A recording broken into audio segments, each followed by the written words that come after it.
Let's go. What a lovely day! Annie, there's a whole world out there. Jump in.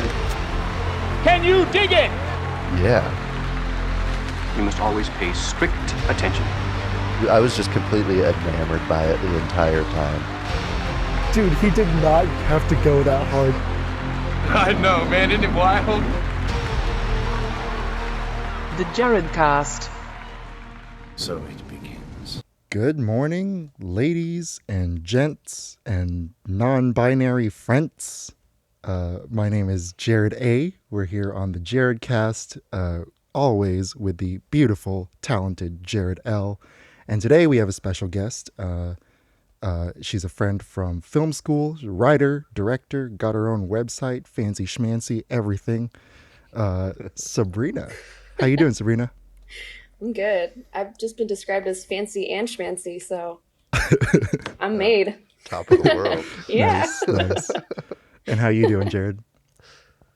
I'm doing all right. I did make a big mistake after work today. I was grocery shopping at Albertsons, and they had a deal on fried chicken, and I am regretting it. It was a terrible idea. How's that a mistake? So we'll see how this goes. It's It fried tasted chicken. like shit, and it's hurting. She's man. fighting back. There's a cockfight going on in my tummy. Oh, great. Oh, great. Gonna love editing all those fart noises. Yeah. Anyway, we're here to talk How are about... you doing? We didn't ask how you were. Hold on. Yeah. This is important. I am doing great. My life is kind of crazy right now, but it's kind of in an upswing. So I'm just happy to be here, happy to be recording with you guys and talking about 3 movies that I really enjoyed. Anyway, those 3 movies are Summer Interlude by Ingmar Bergman. This came out in 1951. 2001, A Space Odyssey came out in 1968. And There Will Be Blood, directed by Paul Thomas Anderson, which came out in 2006, I think. 7? Or 2007. Let me see. We have 'Cause a it was computer. It was the 2008 should know. Oscars that it lost. 7. Yeah. Okay, Nice. cool. Yeah. I'm a film Anyway, nerd, officially. That should have been my thing to answer. I feel like I let my my team down. Yeah, you guys... disclaimer, first of all, you guys are always the 2 people that know every detail and every actor, director, and every fact. And I'm always the one that's like, yeah, I watched it and I really liked it, but I don't remember what you're talking about. oh yeah. It's funny you say that because I feel that way when I talk to him. Oh. And so that's just how far ahead he is. Yeah, I definitely fried my brain with these 3 because they're really rich with meaning, and we're here to put them together and explore Stanley Kubrick, the director of 2001, and his legacy on the history of cinema. So Bergman was one of the filmmakers in old Hollywood and in Europe who kind of whose career changed drastically over the decades that he was in the filmmaking business, and he was a huge influence on Stanley Kubrick, and especially Stanley Kubrick's early work. And then Stanley Kubrick is his name and his reputation precedes him, and he was a big influence on Paul Thomas Anderson, who's considered one of the best directors working today. And he's also got a movie coming out this year, so I'm excited to watch that. But yeah, those are the 3 movies we'll be talking about. But first, we'll be doing a really interesting top 3. Jared, you wanna kick us off with it?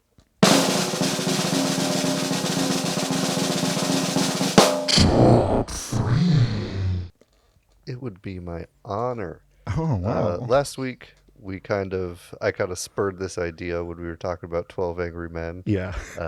Because I was in love with the tagline of the poster. So good. Which was, why can't I remind it? Life is in their hands, but death is on their minds, or something along those lines. Yep. I should have had that one written down. So today we're talking about movie poster taglines. Sabrina's favorite and most knowledgeable subject. She absolutely adores taglines.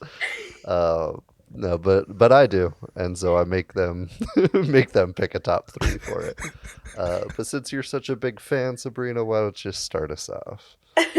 Okay, first of all, Netflix has no posters, so my modern self doesn't look at taglines. Oh wow. I know, I'm terrible. No, I Cinema just is feel dead, like people. I've never like taken time to pay attention to my favorite movies' taglines, and I've even realized some of them are really bad, and I love it. So segue into my number three, Nice. kind of like a Watch Mojo video. Chicken Little from 2005. Oh shit. Do I love that movie?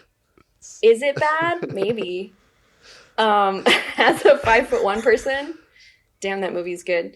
Yeah. And the tagline I've chosen, because it's funny too that there's always multiple taglines, but this is the Chicken Little tagline that I love the most.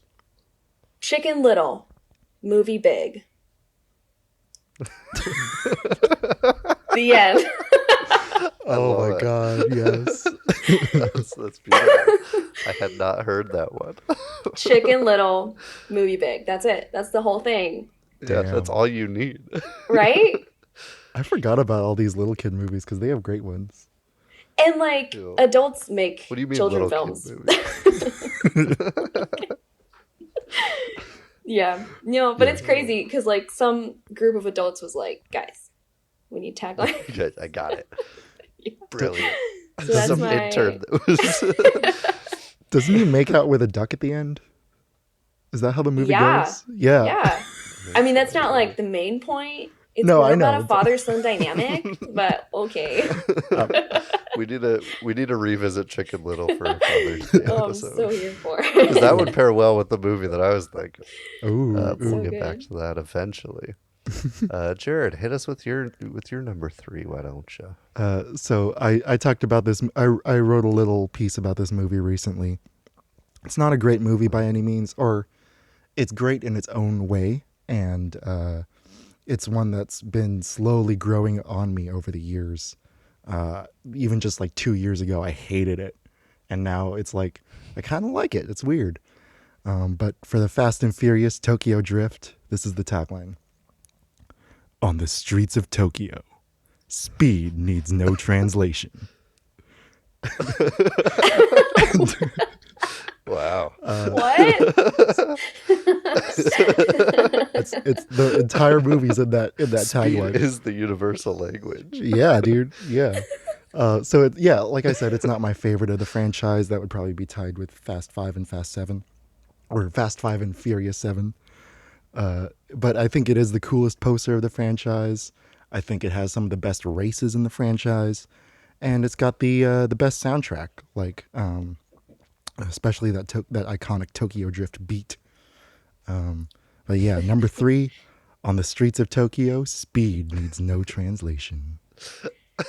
You know, what's funny to me is this is a movie that's American, and this is coming from a country that uses miles per hour, which other countries do not. Which would need the translation.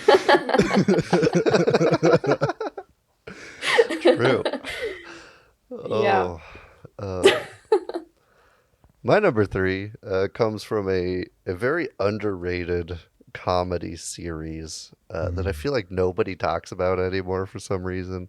That's the Naked Gun movies, specifically Naked Gun 33 and a Third, Yep. with the tagline, "From the brother of the director of Ghost." Which is great. Love it.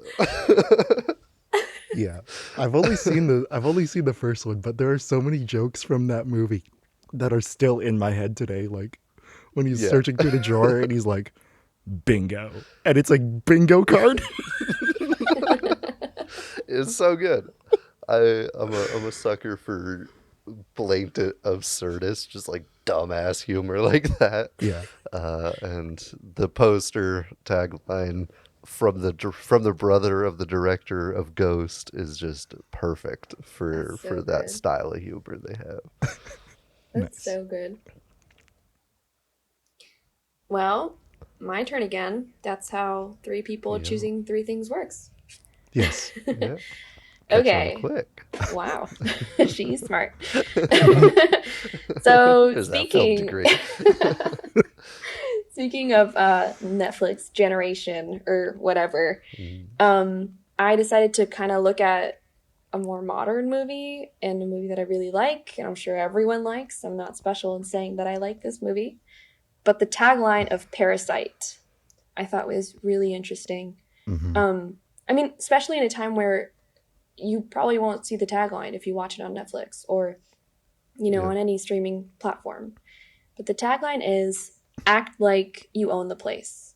And I thought that it's just so brilliant. Got a simultaneous. It's very worthy. Yeah. I really like it. I think what's so nice about taglines is brevity. Like, they're short, simple, and you get it. And I think this conveys so much about the movie in just such a short. It's just so short and simple. And I think that's hard. That's hard to do. Yeah. Yeah, I really like it. I agree. Did you know that film is Elon Musk's favorite movie from that year? Which is hilarious on every level. It's kind of scary. I'm not going to lie. Yeah. And it's literally anti-him. It's just the point of the movie. Yeah, I see it. I see it. Yeah. If we had done a top 5, that would have definitely been in there, because I wrote it down and then cut it from this one. Oh, but nice. it's super great. My number 2 is from the original Guardians of the Galaxy, released on August 1st, 2014. And the tagline just doesn't have any actors' names. The poster doesn't have any actors' names. It just has their faces in the background, posing, looking all cool, and it just says, "You're welcome." And I think that perfectly encapsulates not just the premise of the movie, but actually the whole movie's tone. Because before 2014, the heroes of the Marvel Cinematic Universe were presented in such a sharp contrast. They were presented in such a way that was like very heroic and very like, yes, I'm here to do the right thing. But these heroes were presented in such a sharp contrast with them at the time, right? They were reluctant, they were cocky, and most of all, they were completely unknown. And the movie went on to pretty much revolutionize the summer box office by coming out in August. To this day, it's the second highest grossing August movie ever made. And Guardians of the Galaxy number 2, you're welcome. So simple. Yeah. My number 2 comes from a fantastical horror flick by John Carpenter. That's The Thing, with the amazing tagline, "Man is the warmest place to hide." That's so good. Not only does it like hint at what the film is and like is about, it's also just creepy as fuck. I love that. It makes you feel cold already. It's so good. Amazing. I really like that. So, number 1. Because 3 minus 2 is 1. It is. Okay, of course, as the guest that chose to talk about Kubrick, I'm going to talk about a Kubrick film. Oh, wow. Jill. Fitting. And that is Lolita. I saw the poster for Lolita before I even knew it was a movie or a book or anything, which is funny because this came out a long time ago. But I was looking at some like Etsy Kubrick renditions of like posters, and I saw the tagline and I thought it was so impressive. This is the only tagline that has ever stuck to me as much as this one. But it's, how did they ever make a movie of Lolita? Which I love so much. It's so taunting. Yeah. It's so good. It's kind of cocky too. I like it. Totally. And it's what like the Christian mother looking at the posters thinking. And it's like, F you, lady. And I like it so much. Yeah. I love it so much. I think it's so impactful. That's great. That's great. Yeah, definitely. I actually have not seen Lolita yet, so I definitely need to get on that. I think the only early Kubrick... Because you hate Kubrick. I don't hate Ooh, Kubrick. spicy. I don't hate Kubrick. But I think the only early ones I've seen are Doctor Strangelove and The Killing. Yeah. Yeah. I on purpose don't watch a lot of Kubrick movies because I'm depressed that one day there won't be any more Kubrick movies for me to watch. It's fair. It's so rough. It's so rough. It took me a long time to like even go through like the biggest ones. Yeah. I purposely censor those because I'm like, I don't want to not have one. Yeah. Yeah. I'm waiting for the 4K version of like Barry Lyndon before I watch Barry Lyndon because it looks awesome. Okay, my number one is a really nice time capsule of 2009. So take a look back and close your eyes. Woody Harrelson was just doing drama roles for years after he left Cheers. Jesse Eisenberg had only done indie movies. He hadn't done The Social Network yet, so you only knew him kind of like in the Noah Baumbach comedies, and maybe if you watched Adventureland, I don't know. Emma Stone was pretty much unknown. Nobody knew who she was. And Abigail Breslin was the star of Little Miss Sunshine. So you see all four of these people posing in front of a poster with a massive title that says Zombieland, and they're all holding shotguns. And right below the title, you see the words, "Nut up" or "Shut up." It's an incredible tagline. It's not just a great for the poster, but it's the actual franchise slogan. Telling the main character Columbus to be the hero and to rise up to the occasion. And in an incredibly quotable set of two movies, this slogan is one of the best quotes in those movies. Yeah. That movie's so good. And what great movies they are. Yep. I actually wasn't even disappointed by the sequel, and that says a lot because my expectations were high after the first one. Yeah. I really like the sequel as well. I had the rules on my door, on the outside of my door. I like wrote them on a piece, like on a detailed piece of paper, and had them on my door. Yeah. People were like, "What the fuck are Just you in talking case. about?" No, you gotta know. You never know. Guys, zombie apocalypse. That's awesome. My number one is probably the most cliche one that you can have. It's probably one of the most well-known taglines. A movie that is so universally loved. I don't know what else more I could say about it. It's Alien, with the tagline, "In space, nobody can hear you scream," which is perfect. It's literally the perfect tagline. So good. And so I couldn't not include it. Yeah. That's great. I had a feeling that one of you would cover it, so I even though that's my real number one, I decided to exclude it from this list. But that's taglines. movie poster taglines. Let us know your favorite taglines, audience. Ooh. In the Reach comments out. of the It'll future just TikTok? Yeah, maybe. Question? I'll probably do it if I do anything. It'll probably be on Instagram because that's where we have the most interaction. But it'll probably the only people answering will be Brian Baker 5 times. Parents. Brian. And it would be Aliens 1 through 3. Yeah. All right. Love you, Brian. Oh. Can't wait to have you on the show. Yeah. Sorry, spoiler alert for the audience, I guess. Yeah. Some guy named Brian is going to be on it. Oh, shit. That's a great tagline. We know you. Oh, shit. It's Brian. Brian is coming. Oh. Terrifying. That's amazing. Oh, it is. Oh, should we get into some movies? Yeah, let's do it. So the first movie. Well, not yet. My turn. Fuck you. I was going to First keep movie. Wow. I just thought it'd be better to be aggressive. It's Summer Interlude.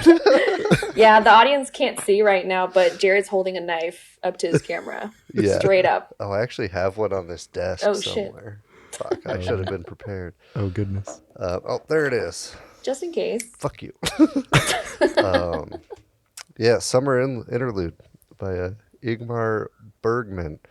I actually have 2 for this, so Oh, good. you're welcome. They're both very short though. I had to go to Letterboxd for these. Cool.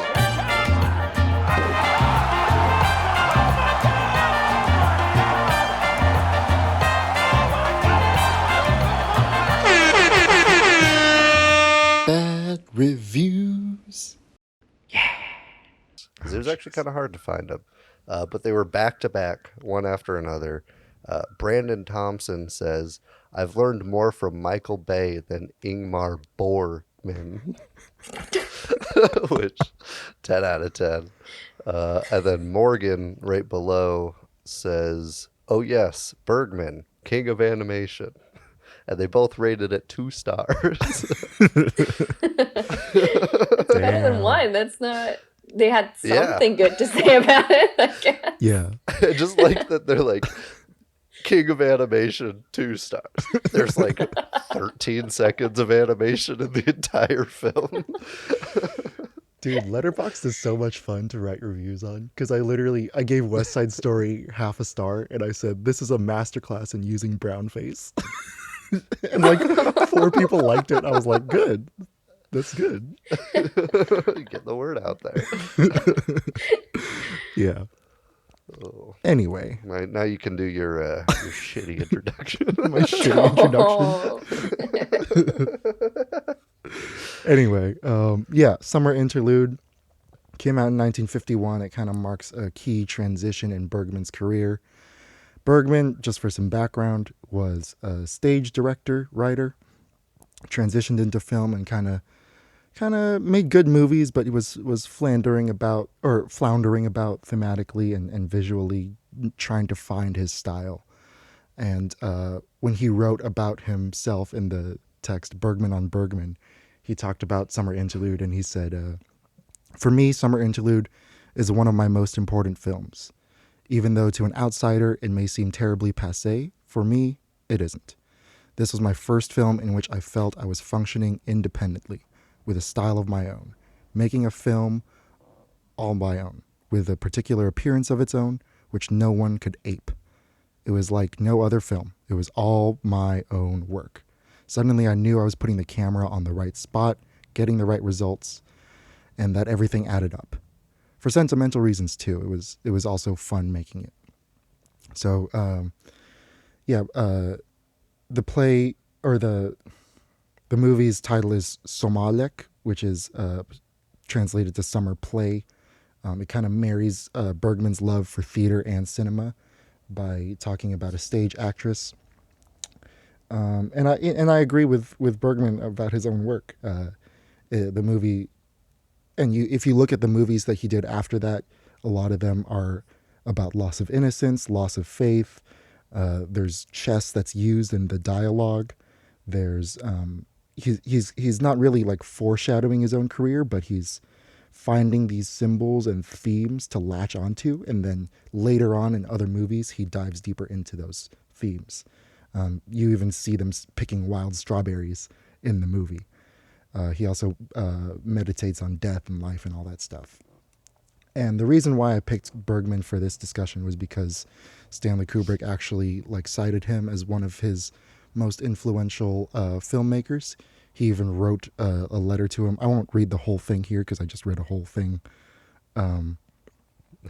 But he says he wrote a personal letter to Bergman, and he said that, where can I start? "Your vision of life has moved me deeply. Such more deeply that I have never been moved by any films. I believe you are the greatest filmmaker at work today. Beyond that, allow me to say you are unsurpassed by anyone in the creation of mood and atmosphere, the subtlety of performance, the avoidance of the obvious, the truthfulness and the completeness of characterization." And I think that especially in Kubrick's early work, and even a little bit in 2001. You see Bergman's stuff in there, and the influence that he has on him.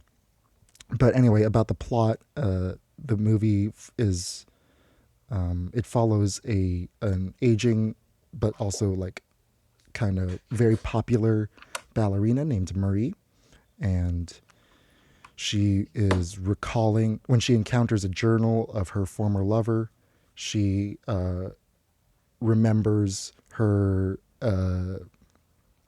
summer fling with this guy, and the movie is about confronting grief. It's a lot of Bergman movies, especially after this one, delve into the psychology of men and women and their dynamics, and it talks about them, and he goes on to talk about them in different ways in his other films. But I really like this movie. I gave it a 7.6. I think it definitely is early Bergman, so it's not perfect. It's not as big of a punch in the gut as, say, like Autumn Sonata or Persona, or Cries and Whispers. But and the interlude, the summer interlude, which the title is based on, that takes place in the summer, it's a lot less compelling, I think, than the opening and the closing sequence of the film. I actually like when she's older, the scenes when she's older. But I think, if anything, that speaks to the brilliance of Mae Britt Nilsson, who played Marie, because you really see like an amazing difference between when she's older and when she's younger. But we can talk more details about the scenes and stuff later. What did you guys think about the movie? Sabrina. Yeah, you gotta choose. Kind of like a classroom setting. Yeah. I'm not gonna speak until I have to. In a podcast. We do this shit popcorn style here. I had only seen, I don't even know if I've seen the entirety of The Seventh Seal, but I've seen at least parts. And I hadn't really sat down to watch any Bergman movies. So it was really interesting. And it's funny because even just seeing scenes of The Seventh Seal, I can totally tell he has this like crazy editing style that trips me out sometimes, and in small ways, because I mean, you would think maybe a more modern movie that has like some special tactic to like cut from this to that really quickly would impress me more. But no, this totally left me thinking, what? At times where you wouldn't see like a person travel from a place to another place. Like, it's so silly, but literally seeing them, like, Marie walk onto the boat, and then she's on the boat, and then she's leaving. Like, it's so silly, but you expect that from a black and white old movie. Really over-explained, kind of obvious narration in terms of the editing. And it totally shook me to just see her, like, suddenly on the boat, and I'm like, what? And it makes sense. Like, it makes sense, because she's in this, like, improvised, I'm just gonna go to the island state, like even like a dream state of her own. That's so contagious. That was like the first thing I got from it. The editing was so interesting. Yeah. Editor was Oscar Rosander, who pretty much collaborated with Bergman for his entire cinematic career. After that. I see that. And I mean, correct me if I'm wrong, but it seems to be like a style of his, at least just looking at The Seventh Seal and Summer Interlude, where it's like just dreamy. It's really dreamy. Yeah. You're not wrong. Yeah, and I mean, what would you rate it out of 10? Ooh. Sorry. I think. Thank you for keeping me on track. I think, I guess like an 8 out of 10. Nice. Maybe even inching towards 9. I really liked it. It could be so depressing sometimes to see female depictions in old movies because they're just so perfect. Like, these girls are so ideal and so, she's so youthful and happy. and she's eating wild strawberries that she found in the special place. And I'm like, oh, yeah, me too, but like not right now. So no, that was very enjoyable actually. I totally developed this like weird crush on Marie while watching. Yeah, and it was hard to ignore because it's just so very youthful. And then even adult Marie, which I didn't prefer because I was all like, God damn, she was so cute. That's so Because you sad. just fallen in love. Yeah, I was so depressed. I think I even wrote it down somewhere. Let me pull that up. I swear it's worth it. This movie has a special way of depressing me. Such He is gets old Bergman. and sad. He's going to die, and you know he's gonna die. Yeah. And the uncle's a pervert. Yeah. Right? Classic uncle. I really did like it, but it really just made me feel like exactly how she feels towards the last third of the movie, where we're back to old Marie and we understand everything that happened and how she used to be, and now we get it. At first, she's just kind of angry and bitter, or maybe a sober old person. But seeing it towards the end, it frustrated me so much. I was just really in it, totally in it, and I really liked it. Yeah. Yeah. I too enjoyed the film. I think a little bit less, just because, I don't know, I liked it a lot, and I thought it was super interesting, especially the kind of the conflict of different like attitudes toward life that like all her various lovers had. All three of them. It was just interesting to see kind of like how she views the world, contrast, but like also complement every person that she was kind of running into, and it made for some nice in-depth characters, which I really appreciated. I just got kind of bored. Really? I don't know if I don't, which is weird because we have like 3 real slow films, and this is probably the least slow of the 3 slow It's films. probably the shortest and too. this would probably, yeah, and for some reason I got bored the most. I don't know why. Maybe it was just the headspace I was in when I watched, but I still thoroughly enjoyed it. I thought it was beautifully shot. I thought it was cut amazingly. As an editing nerd, I was all about what you had to say. And so I liked it a lot. I gave it a 7, just flat out 7 out of 10. Which is a good score. I tend to be real picky with my scores. I am now noticing. Jared's always like 8s and above, and I'm like in the 7s constantly. But that said, I did love it, and I did see some Kubrickianness to it, which I'm excited to get into. Yeah. And for the audience, like we've said before, like these are, measurements of not quality, but of our personal enjoyment. So, in the age of Rotten Tomatoes, you shouldn't look at a movie based on the numbers. So, listen to what we have to say about these movies, because there's no real way to spoil the enjoyment of any of these. Like, even if you listen to this episode and you go back and watch the movies, I think you'll have a good time. And it's weird you do bring up Rotten Tomatoes for that, because it's used as like, oh, this number has to be like 100 or it's a shit movie. Yeah. When Rotten Tomatoes is literally built on, did you like it? Yes or no? And then it gets a percentage out of that. But somehow it's just been so skewed from that. Yeah. I think the problem happened when Fandango bought it, and then they started using it in marketing.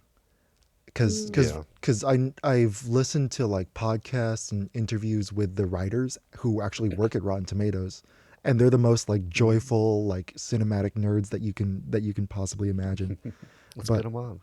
Yeah, but it's a bummer that such a great website is being used in such a dumb way.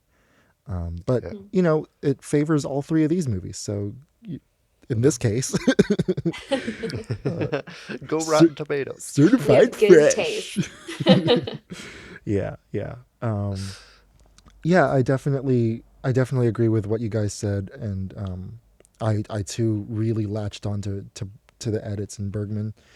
Bergman's thing. I think a big thing that we'll see in all three of these directors is their kind of religious devotion to Eisenstein's montage theory. For the audience who aren't film people, it's like one image contextualizing a second image leads to a third idea that is subconsciously planted into your head, right? So when the Beast in Beauty and the Beast is like shaking the snow out of his fur, and they cut to Belle and she's batting her eyes and smiling, right? That's the third idea that you would get from that, is that, oh, these people are falling in love.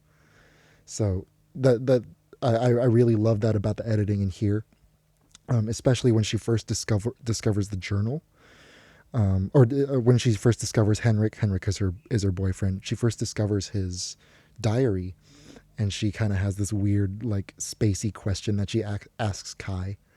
She's like, have you ever had a dream and then woken up feeling so soft inside that you wanted to cry, and then tried to figure out what the dream was about, or just forget the whole thing? And I'm like, yeah, pretty much every day.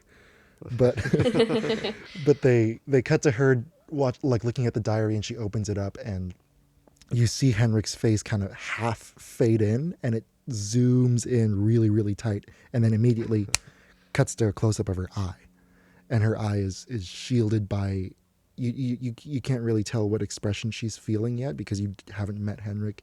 You don't really know the depth of their connection yet at this point in the movie. So her eye is guarded by makeup, right? She's built up this wall around herself to kind of shield herself from confronting her grief. And it's and like this just like ballsy technique that's like doesn't care about any Hollywood conventions, doesn't care about what the audience is expecting, doesn't care about, oh, will they get this or not? Bergman just goes for it, you know? And that's what I really admire about him. And he continues that throughout his entire career. Every single movie feels like an innovation from the last one. And I definitely feel it. I think cinematically, something that all three directors have in common is the use of really long shots that move, but also really long static wides. So again, for the non-film people, a static wide shot is just a shot of a room that's wide, doesn't move, and you see everything that plays out, or an open space. And these bring awareness to the atmosphere of the movie.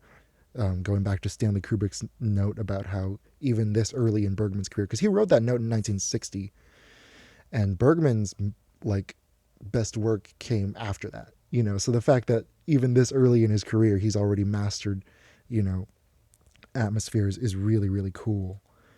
And for the camera movement thing, all of the directors have multiple frames in the same shot, meaning, so a camera will focus on one object and one person, and then the camera will move and it'll focus on another object, another person. Camera will move, focus on another object, another person. You see this throughout the entire movie of Summer Interlude. You see this throughout 2001: A Space Odyssey. You see it throughout There Will Be Blood as well. Any other cool things besides like the editing and the camera work that you guys latched onto in Summer Interlude? Either one? I have a really silly, superficial comment. I'm pissed that both Ingmar Bergman and Ingrid Bergman exist. Oh, yeah. And I used to go Ingrid Bergman, the director, until very recently, where I was like, "What's a girl's name?" you need to watch Autumn Sonata then, because it's her very last movie, and they work together for the first time. It's so good, dude. It's absolutely canon. They knew. Oh shit. Yeah, man. She actually directs, and he dresses up like her. Whoa. Yeah, they switch. They play each other. I love it. I wish that would be amazing. I also absolutely loved the cinematography. I think it was stunning. He used a lot of canted angles, which is for the audience who's not film nerds. I'll pull a Jared. Instead of being straight on, they tilted a little. Yes. And so it's like at a 45-degree angle. And that's kind of not usually seen in older films around this age and younger, or I guess older. I don't know. Coming out at this time and previous. Yeah. But they use it a couple times. One that really stuck out to me was when her creepy ass uncle is flirting with her, and she starts to like kind of flirt back. And right when she does, it's tilted to show that like something's off here. Yeah. Feel uncomfortable, and it's great. And that conversation ends with him saying she's run off and you can't catch her, which is real creepy and ominous. But It was so it's such a overt. good way to. Yeah, was so overt. it was uncomfy, zero subtlety. Yeah. I'd rather. But I It was like a welcome, like, it was just really straightforward. It was weird, but it was addressed. Mhm. Yeah. yeah. Yeah. Yeah, he was just like, "Hey, I would like to sleep with you." And you're like, "Oh, Jeez. okay, Yeah. cool, good for you." Yeah, I did the math, and she's like 15 at that time. Sheesh. Yeah. Woo. I think a more Sweden. stupid or vacant movie would have just done the same thing, maybe, but made it more subtle. Yeah. And there's even a line Mm-hmm.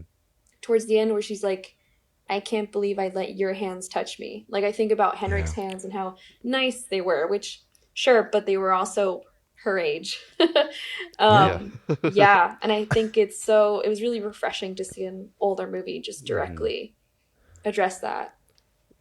Yeah, it was definitely nice that they called it out, and along with kind of the people who were like running and around the ballet were like super sexist toward her, which is also another kind of Kubrick move, is objectifying women. But I think they did a decent job showing like these people are in the wrong, more so with the uncle than them. They didn't quite call out people who were like talking about how sexy her legs were and shit. Right. But they did a good job not like glorifying that attitude, which was nice. Yeah. Yeah. No, like, go off. Kind of just staying in the uncle thing real quick. Yeah. So like his relationship with her is really bad and toxic. So why do you think, so he says near the end so Henrik is already dead at this point and she's kind of entering that autumn phase. She's exiting the summer phase of her life. And he gives her the advice, build a wall around yourself. So even though she knows that this guy is a bad dude, why do you think that she takes his advice? I'm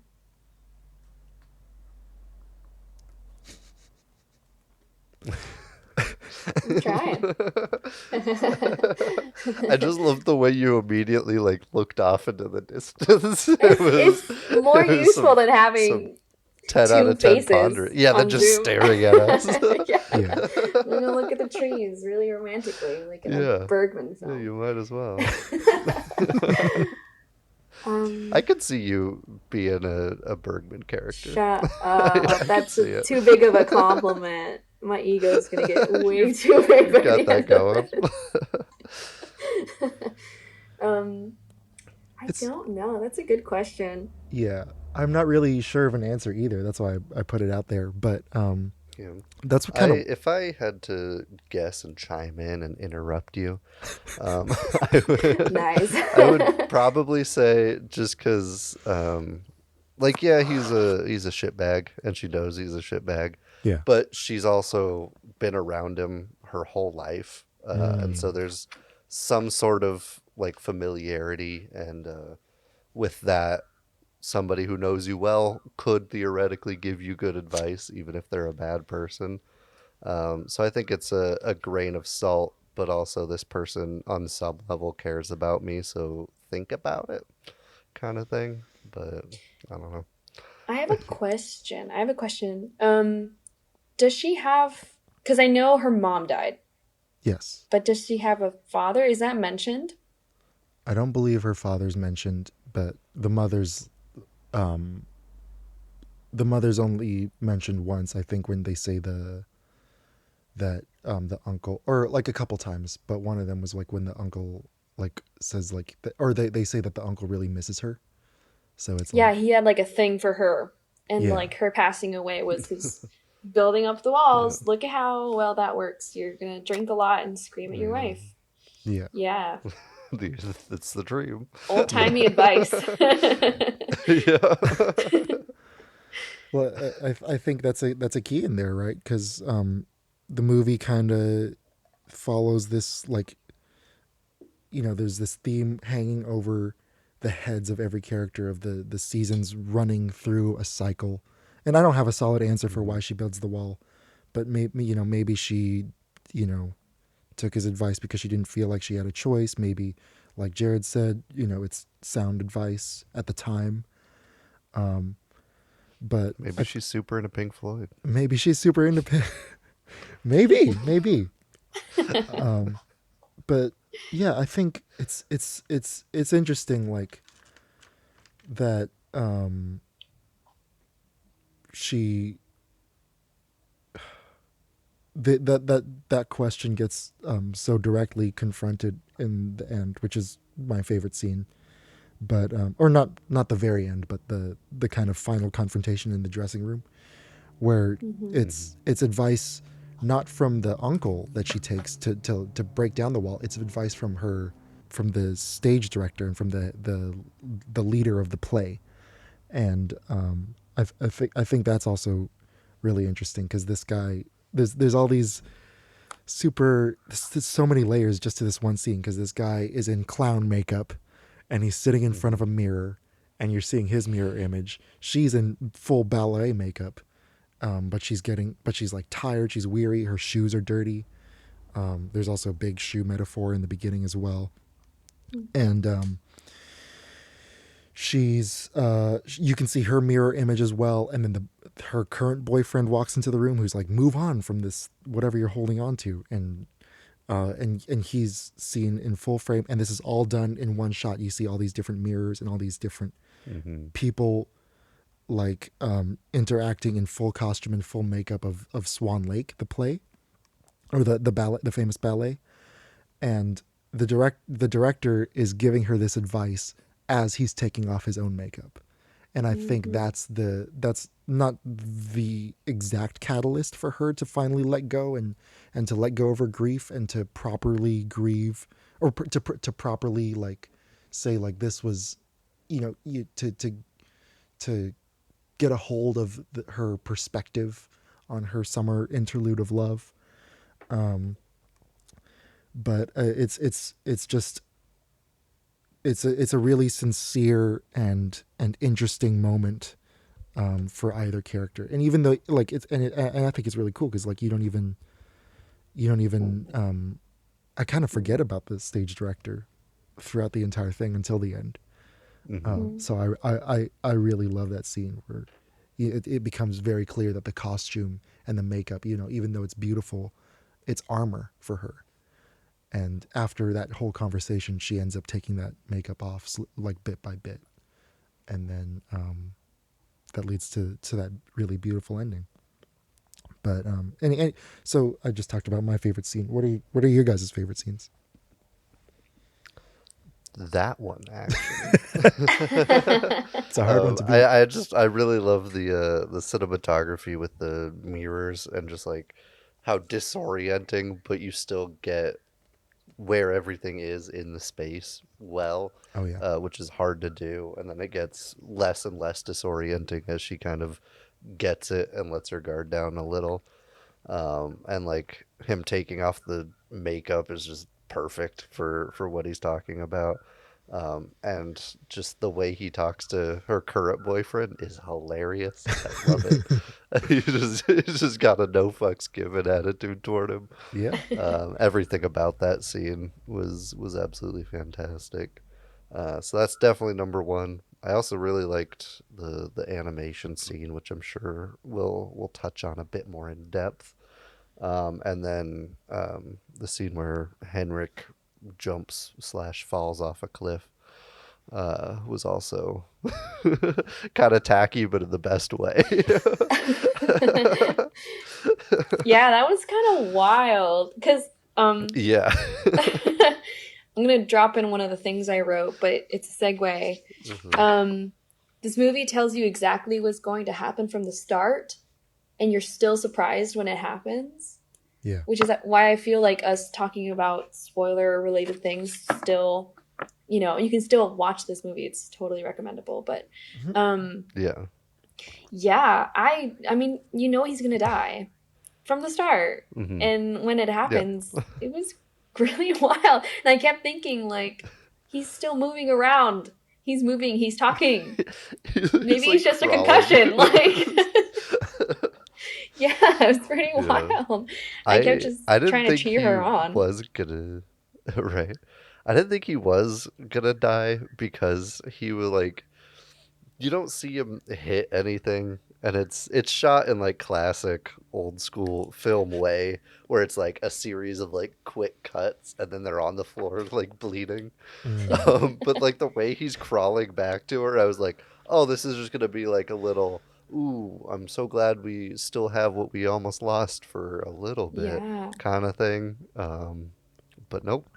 The pan up to the clouds, I thought was so modern and so cool. Yeah. Yeah, the guy jumps off a cliff, rolls around, and then she runs down towards him. And after a while, they just pan up. And this movie has done that a few times. Like when the uncle and her are talking and he's doing his weird pervy shit, they pan to the side and Henrik has been listening the whole time. And there's a few other instances of that as well. This like similar camera movement that Jared A was talking about with 2001 and There Will Be Blood. It's like instead of cutting, we're just gonna move, which makes it really like tense. But in this case, you keep thinking like, what's in the sky? And it's just like a dark cloud, which I think is terrifying. And the use of birds Henrik. and bird sounds, I also loved so much. There's like this ominous bird sound that they even go, that's really ominous. And I'm like, wow, on the nose, but I love it. It's really interesting. Yeah, I agree. And like it's he literally had 3 days left until summer was over, and he like Yeah. Couldn't have just waited to die. No. Couldn't have waited 3 days, you selfish Annoying. asshole. Yeah, it's such a gut punch. Such a good punch. Yeah. And I agree that I love both of those scenes. Did you have a favorite scene, Sabrina? Did you already say? I keep thinking, and honestly, I don't have like a favorite scene. I just have a lot of really nice moments that I like. I like the ominous bird sound moment. I think it's very interesting. It's kind of weird that they keep saying it might be a problem with the translation with the subtitles, but they kept saying what a beautiful night or blah blah night, and you could tell it was still the evening, like daytime, almost afternoon. Mm-hmm. Yeah. It was strange, but a few times it just, I think it was really nicely done. Just everything around that little chalet, because there's like the main house with the uncle and it's fancy and whatever, and there's this tiny chalet where she hangs out. I kept thinking, like, someone just post this on Twitter and be like, this is where I am mentally, because it's the most beautiful place. It's tiny. The bed barely fits in there, but she wakes up like it's like 8 p.m. She doesn't even need like a coffee or anything. She's like, whoop, I'm young. Open up the windows, open up the blinds. I think it's so nice. It's just very beautiful. Yeah. And I really like production design. That's something I tend to look at a lot. And I just think everything was in that room was like so perfect. And it was very youthful. Like, you're young, you sleep in something that almost looks like a tent and on a shitty bed and with shitty blinds, and it's fine. She didn't even have a sink. Like, she uses this like jug of water to like brush her teeth. I'm like, where's the world is her toothpaste? sink. I think it was really nicely, like, the ambiance was perfect. She's just young. Mm-hmm. She doesn't need a sink. She's gonna use this little jug of water. Yeah. So cool. Brush your teeth with wild strawberries. Right? Yeah, Yeah, man. she's like this Swedish Snow White. The production design in the room, I loved it too. Like especially the mirror in the corner, like, again with the mirror metaphor, but there's nothing in there when they have their first kiss, and then 13 years later there's a balance bar in that same exact spot. So she's like, I don't know, I wrote down a little note, is ballet fills the void. Ooh. And I thought, yeah, I thought I was clever for that one. Yeah, Are I you should have a been gold on the major? movie poster tagline. It's like I paid attention. Unlike these letterboxd reviewers. More like Ingmar Borgman. Ooh. King of Yeah. animation. That's all he did, right? Animation god Ingmar Bergman. Yeah. I just like, they didn't specify if they liked it, the animation, or hated it. All we got was King of Animation 2 stars. Yeah. I mean, he could be the king of it, but you can still dislike what he does. He's just the best, but I Yeah. really hate him. Yeah. Yeah. Like, so Jared, you mentioned that animation scene. What did you get out of it? Yeah. I just like how unexpected it was, first of all. Mhm. Like, I did not expect any animation. And there's something about, like, rudimentary, just like a hand-drawn, shitty, clearly above the background thing that they're drawing on, which is moving independently. Yeah. Something about it is just so charming to me. And so that paired with, like, them envisioning their life together, I thought was real cute, real sweet. Even if it kind of seemed like they were planning to murder his stepmom for her money a little bit. It still was a bit romantic. Yeah. And it was just unexpected and sweet, and something new that I wasn't really foreseeing. Yeah. I agree. Yeah, this is my first time watching it, actually, even though I'm even though I'm familiar with Bergman's work, I definitely, like, this was just kind of sitting on my shelf for the longest time. And when, this episode came up, I'm like, oh, I'll finally watch it. So it was a lovely surprise for me as well. Mm-hmm. Yeah. Well, I could talk all day about this because I have still a full other page of notes, but it's we're an hour in, so we can move on. Can I just do Might be one time. more note of mine? Yeah, go for it. Yeah. Okay.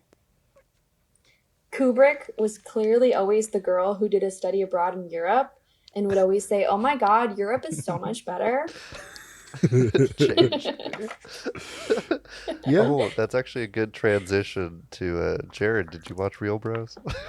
I said I'd bring it up this episode. I'm 4 episodes into season 3, and I love it. It's so funny. Oh my god. And freaking Chelsea, the wedding planner, is so good. And the Sketch. shot of Bryce with his legs just on the skateboard. What is this? I'm gonna Google this. So Sean Livingston himself. do you know the town Simi Valley, the city Simi Valley? No. So it's in my county of origin. It's about an hour north of LA. And it's basically like the perfect marriage of rich white suburbs and white trash.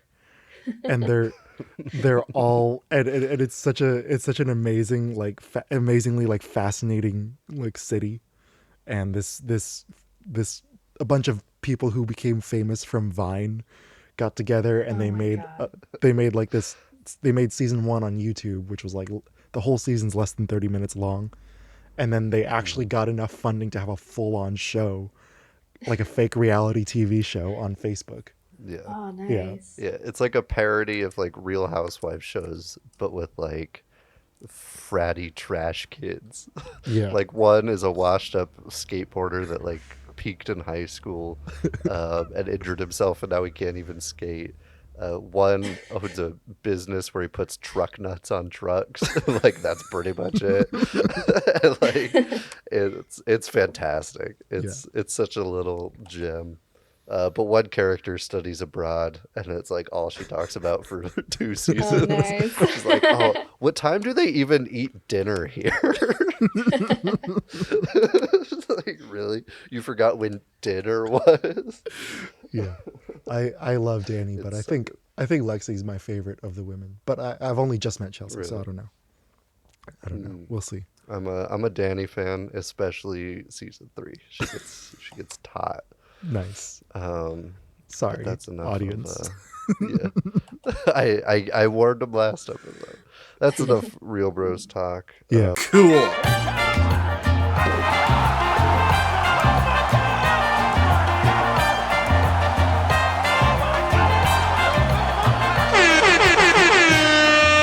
Bad reviews. Before we pass it on to Sabrina for 2001 A Space Odyssey, it's time for another installment of Jared reads a bad review because it's funny and it makes him laugh and stuff. Which I forgot to say the title for the first one, so I'm sorry. It's okay. This one comes from Anka 2 months ago. They said 1 out of 5, citing horrifying, so damn boring. I fast forwarded a lot, but I guess we people in the year 2020 can't really appreciate a movie from 1968, which is normal. Some appreciate it, good for them. Just don't go watch it in a cinema for the first time. Smiley face. This hurts. That one hurt. Yeah, right? That hurts. And so here's a list of other movies that came out in 68 that I feel like are pretty much universally appreciated. Rosemary's Baby, Night of the Living Dead, Romeo and Juliet, Planet of the Apes, Salesman, Bullet, Once Upon a Time in the West. Fucking 2001. And that, like, I'm so pissed. I'm going to get into this later, but, like, the saying that this movie hasn't aged well is so wrong. That is so It wrong. looks better than so many sci-fi movies that come real. out now. That makes me so pissed off. Yeah. Is there a second Anyway, review? take it away. I'm here for a I only second got review. one, 'cause that one was kind of long. It is long. No, but that's annoying. What's her name? Yeah. What's her name again? Anka. Anka. ANCA and then ANNCA. I'm just assuming their gender, but yeah, Anka. The fuck? Anka. Square up. Square. It's just some shit that like a cartoon character would say when they see another attractive cartoon character. Put 'em up. Anka. Anka, if for some reason you're listening to this, despite hating 2001, not having any relation to us personally, which pretty much is just our parents that listen to this, Sabrina wants to fight you. Send us a message. Show We'll up. set it up. Show up. Come We'll to live Argentina. stream You might be stuck here during coronavirus, but yes, I will live stream it. But I might not punch you. Try to I'll just catch these debate hands. you passive aggressively if that works. yeah. Okay, good.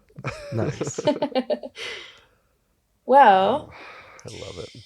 I feel like everyone said everything there has to be said about 2001 in life True. and in film school for sure. I bet you didn't expect 3 film students to talk about Kubrick. Wow. Very random. But I would like to start with a quote from Arthur C. Clarke. Ooh. If you understand 2001 completely, we failed. We wanted to raise far more questions than we answered. So I think that's kind of what I want to talk about today. I think it's so hard to decide what is Kubrick-esque. And I've been on all the forums, all the conversations online, and even in person about what makes a film Kubrick-esque, or is it Kubrick-esque enough? And nothing ever seems to get there. And I don't think it's because he's the best filmmaker in the world. I do love him, and I do think he's a very talented and skillful artist. But I think the reason why it's so hard for some of us to go, that's Kubrick-esque, is because there's so much work and detail and layers to what he does that what we get from it depends on who you are. So a little bit about why Kubrick is such a big deal to me. I have sensory processing disorder, and that to me means that I process different sensory things in different ways. So sounds might be too intense. Visuals might be not as intense, and I want something big to be going on. And in a daily sense, that means I might get overwhelmed and annoyed more easily or more frustrated. But in a movie sense, when I'm watching a movie, for a long time before I met Kubrick, in terms of seeing him, I was so bored. I was so bored, and I just kept watching things and being like, yeah, this is cool, but this doesn't feel like life to me. So the first movie I saw was actually 2001. And I remember just being completely stunned. I tend to watch movies alone. I don't watch movies in a movie theater. I have these experiences that are super personal to me. And 2001 to me was so big. It's just everything that's going on. I mean, at the beginning, you get a black screen and intense vocals. And yeah, it's like, it's totally in your face. And I think I'm not the only person that feels that this movie is so intense and so big. But to me, it meant so much to see a movie that felt like life feels. It totally like blew my socks off to see so much going on. And I was trying to put into words what makes a film Kubrick-esque, because, you know, talking about what influenced him and then what he influenced, I think it's important to think about, okay, but what is a Kubrick-esque thing? That word is thrown around so easily, and it's used in movie reviews all the time. And I think it shouldn't. It's not a light term. But I did try to write down. Anything with a slow pace is Kubrick-esque. Exactly, and it's so much more. And I had seen 2001 multiple times, but I had never really gone into all the detail that was behind it. And I highly recommend that if you like 2001, if you like Kubrick, you watch this YouTuber called Cinema Tyler. That's his channel. And he has like a 7-part series, some of which are like split into part 6A and B, like very detailed videos on the whole process. It's insane. And I've read everything I could find, and I feel like there's still more. I don't think Kubrick purposely tried to hide some of his methods, because that's almost impossible. But, you know, when the movie was over, he had all of his models and all the, like the spaceships and everything that they used stored in a spot. And he stopped paying for the lease because he wanted them to be thrown out. To that point, because at some point NASA was like, oh, we'll display them, it'll be great, because it was a collaboration between, you know, Kubrick and not just NASA, but a bunch of different brands. And he initially said yes, and then over time he actually told them, you know what, I think it would ruin the experience of the film. So he secretly stopped paying the lease, and, you know, the huge big donut-shaped spaceship that just turns and turns in a dumpster. And then kids vandalized it the next day, and it's completely gone. It's insane. Jeez. But there's so much detail, and there's so much that was going on, that I think the Kubrick experience is almost impossible to replicate. And And just thinking about how many people worked on these movies, especially 2001, it's crazy. Some work even got scrapped. I read a trivia piece that the movie was 3 times, like what they shot was 3 times the length of the movie. And it's a long movie. Yeah. And at some point, they ran out of money and they couldn't shoot the ending they wanted at the beginning, which was for aliens to show up. But this movie is so like grand when you watch it, and then when you read about it, it just keeps getting more and more insane. And yeah, so I wrote 3 things of what I think Kubrickian or Kubrick-esque films are. Cool. So they are deliberate, they are intense, mostly with sound and image, and they are detailed.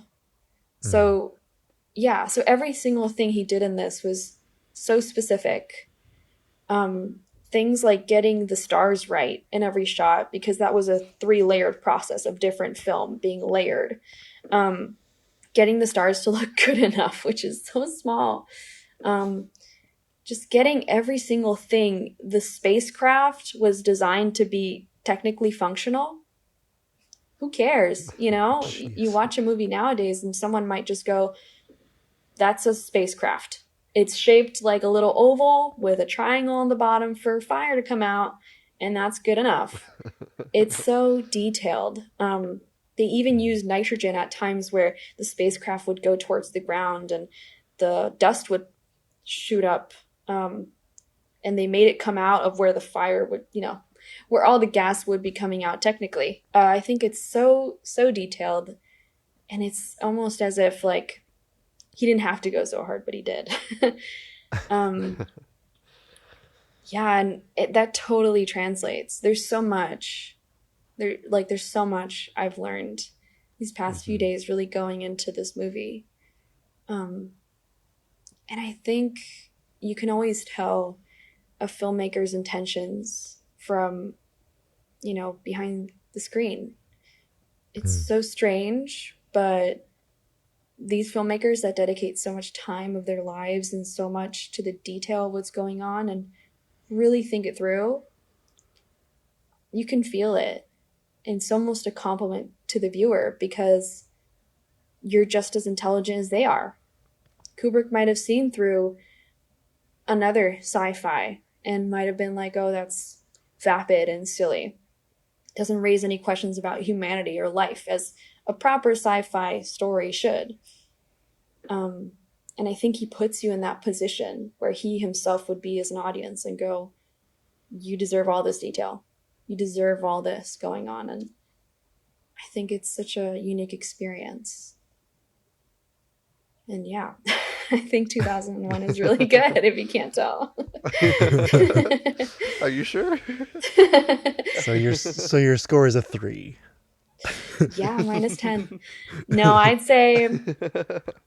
say it's a 9 out of 10. I mean, on this viewing. On my first viewing, I would have been like 11, but now looking at it for like the 5th time or something and really going into it, a 9. And I think it's super important to judge old movies in 2 ways. First of all, looking at them within the context, looking at different movies that came out during the time. Planet of the Apes, for example, which, it's very interesting to compare the 2 portrayals of monkeys in terms of costume and character and makeup. And it's hilarious because the Oscar gave a special award to Planet of the Apes for their makeup and costume, but not to 2001. And the joke is because they didn't realize it was people and they thought it was really, really well-trained monkeys, which is bananas. And then, and I think it's important to also look at it through the lens of like today. So like, okay, I look at those monkeys and I might say their eyes look kind of funny. That's the only thing I can nitpick out of all this. Yeah. They made so much detail on how the lips move. It's insane. They even have like a real jaguar like fighting with one of the actors. That's totally real. It's crazy. They got little baby monkeys to like hang out with them. It's insane. Yeah. What I can nitpick is the eyes. So stupid. The other thing I can nitpick is when one of the, I should pull up names, but one of the astronauts in the HAL sequence, when he dies, he gets pushed off and flings away. I don't know if you guys watch that like with attention, but it's like kind of sped up. It looks so silly. Oh yeah. Yeah. But that's all I can nitpick, years later. And that's insane. Yeah. So that Letterboxd review pisses me off. Boring. Yeah, it just, how can a movie age so well? And this was all shot before the moon landing. What? What? Before Kubrick shot the moon landing. Ooh. The Earth is flat. My commentary on that is it would have looked so much better if he shot it. Clearly. Yeah, for real. Yeah, he should have. And like they were looking at this. I saw this guy breaking down the photos, and like they were looking at the color photography that they took on the moon, and like the amount of light would have had to been like a house, like a 10 by 10 wall of pure like of the brightest lights, brighter than anything at the time. So the cost of faking the moon landing would have been worse than actually going to the moon. Yeah. Oh my god. But Kubrick just wanted to do it, so he just went ahead and did it. Yeah. Yeah. And then he was killed in his sleep or whatever is the theory.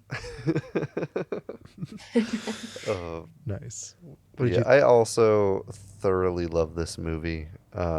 It too was my first Kubrick experience, and it definitely stuck with me the whole time. I remember I watched it with my parents, and they're like, "Ooh, this movie is gonna put you to sleep." And I was like, "Okay," and then it didn't, and I was into it the entire time.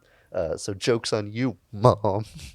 But it's genuinely such a mesmerizing movie. Like, even just what should be a woman walking in a circle carrying a food tray, which should be just the most boring thing in the world, is fucking hypnotic. It's like a clock just ticking that I could watch all day, and that's just one of the less impressive shots.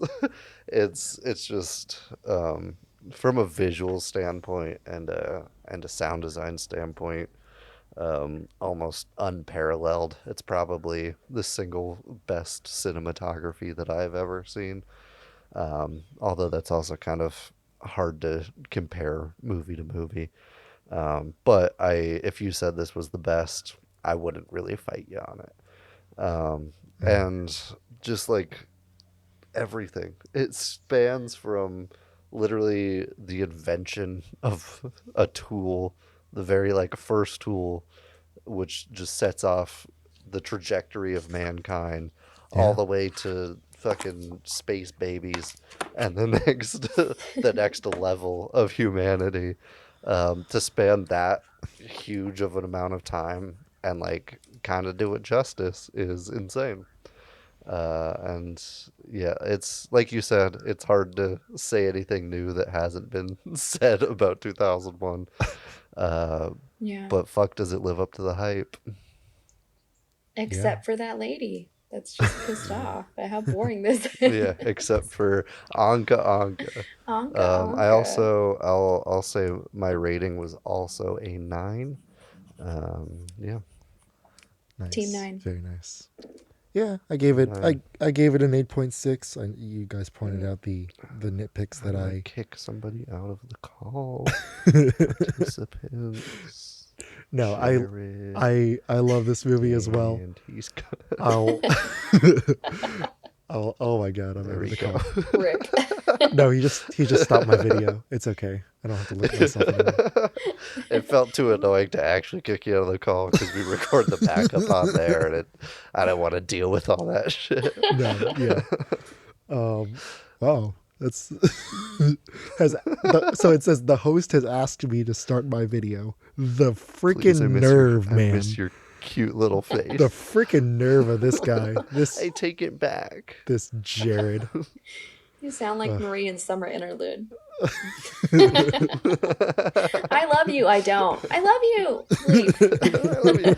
Ah, you're dead. Oh shit! There's this. Told you not to go swimming. Do you guys watch New Girl? Rats. Mean Girls. No, New Girl, the show. New Girl. I've seen Mean Girls. Yeah. Mean Girls. There's this. Yeah. There's this. There's this. Let's talk about Mean Girls the rest of the episode. No. It's a Kubrick kid. Next episode is St. Patrick's Day. We can't do Mean Girls. Anyway, there's this scene where Jake Johnson's talking to this woman, and she doesn't speak any English. She just speaks like Hindi or something like that, and she's just screaming at him. And he's like, stop yelling at me! If you keep yelling at me, I'm gonna fall in love with you. And then she just frustratingly, she just frustrated and leaves. And he's like, wait, no, where are you going? Come back. Yeah. That's like every Truffaut movie ever. That's Yep. Yeah. Hot take. But just to super intelligently segue into 2001, that's kind of my relationship with this movie. I kind of get sick of it being in the top 10 of everybody's lists and stuff. And I kind of got sick of people, like you said, talking about it in film school and saying that, sci-fi movie is better than blah. But, and like, honestly, this is the first time I've watched it where I didn't fall asleep. But that being said, I don't hate the movie at all. Like, I really, really love it. I think, yeah, it is one of the best sci-fi movies ever made.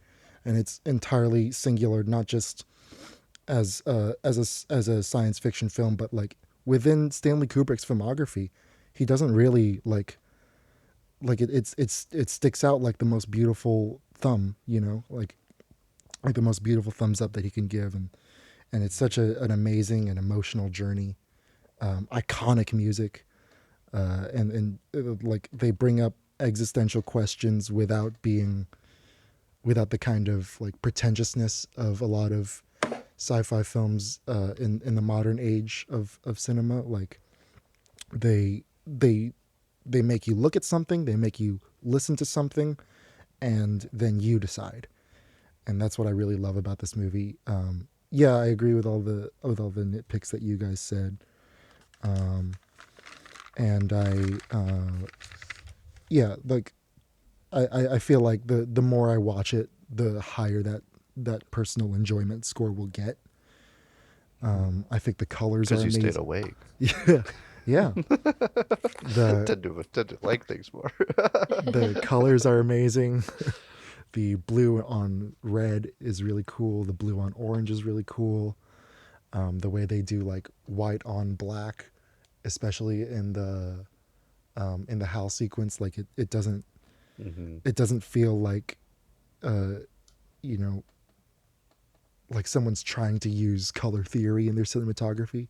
Like how I see some of these YouTube tutorials, they're like, this is how you make your thing look better by making two colors and just sticking with those. Like this movie really feels like these colors belong together in this shot. Like every frame is just right, and it doesn't, and you never question it the entire time.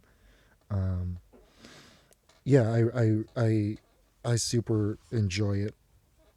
What was I gonna say? I think my favorite of the three big sequences, or I guess four big sequences, is the last one. Yeah. Jared said the word hypnotic. That's a perfect nutshell of what I felt when I watched it. A lot. This movie's kind of like one of the go-to stoner movies, especially for those last 30 minutes. Yeah. Unfortunately, all the drugs have worn off by then. Yeah. You got a pregame during Dawn of Man, and then by the time you get to the... Yeah. There's an intermission. Okay, I actually thought about this because I read that the reason why this movie was doing so well was at the beginning it wasn't getting any traction. They were about to pull it from movie theaters, which yeah, great. Pull an amazing fucking movie out of the movie theater. You genius, MGM. At some point, the people that were in charge of the movie theaters would be like, actually, no, we want to keep it. We keep seeing these same teenagers come over and over, like come back to watch it over and over. And at some point they said it was because would literally take drugs. And I'm thinking, when? Because the intermission is pretty long.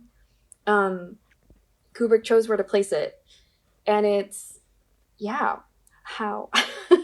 But Yeah. it was a reason for its success. think- Like, drugs made this movie happen.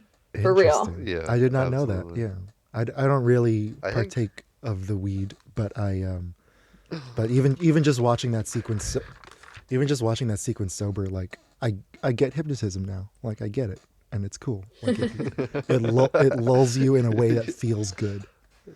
Yeah. You know. Yeah. And then suddenly you're in a fancy ass bedroom in a space suit, and you're like, oh, Oh, I love it. Crazy. here we I are. love it. It's so good. Oh. Mhm. Yeah, the aliens were like, let's make the whole floor light up for functional reasons, guys. Yeah. Yeah, man. Honestly, though, looks awesome. I'd be down for it. Right? So good. So good. Ceiling lights are overrated. So, question for you, Sabrina, since you picked this. Kubrick has such a deep catalog of classics, like Full Metal Jacket, The Shining, Doctor Strangelove was my was my first Kubrick experience. Interesting. So why would you pick this as a subject to? Why would you pick this film as a subject to realize his legacy? Yeah, I mean, looking through all these like behind the scenes, like factoids and pictures and documentaries and anything I could find, I don't even know if he knew that this would be like the big one, because I mean, it just seemed like everyone was giving so much. It's insane. There was a whole department that was only in charge of the stars. Another one that was only in charge of certain spaceships, not even like all of them. There's just so much work. Like, I can't believe it. The monolith, I think, was like 12 feet high, first of all. It was going to be a tetrahedron, and then it got maybe turned into a transparent sphere. No, we're going to make a huge monolith. And for every single aspect of this movie, there's like 5 versions of what it could have been. And then a billion times it went wrong, and he did do it again. I even heard of this one part of this little story that they were trying to look at dailies of, I forget which sequence, but one of them, and the projector was shaky and it wasn't working. And he said, "Why is this all shaky? We need to reshoot it again." And the person that was telling the story was saying, I was trying to tell him that the projector wasn't working, but you need to be so diplomatic when talking to Kubrick, not because he might get pissed off, but because you're just wrong. He tried, and he did, but he said, no, we're reshooting it. And they did that 5 times. Jeez. Like 5 times for just Such a sequence. Kubrick move. Completely. Just so much care and detail. You guys know the like projection, the way the projections work for the first Dawn of Man scenes. Yeah. I'm also gonna pull a Jared A and go for the people that aren't film nerds. But it was very interesting the way they projected onto, and I'm totally gonna butcher this, but a slightly slanted piece of glass. Is this correct? Please correct me if I'm wrong.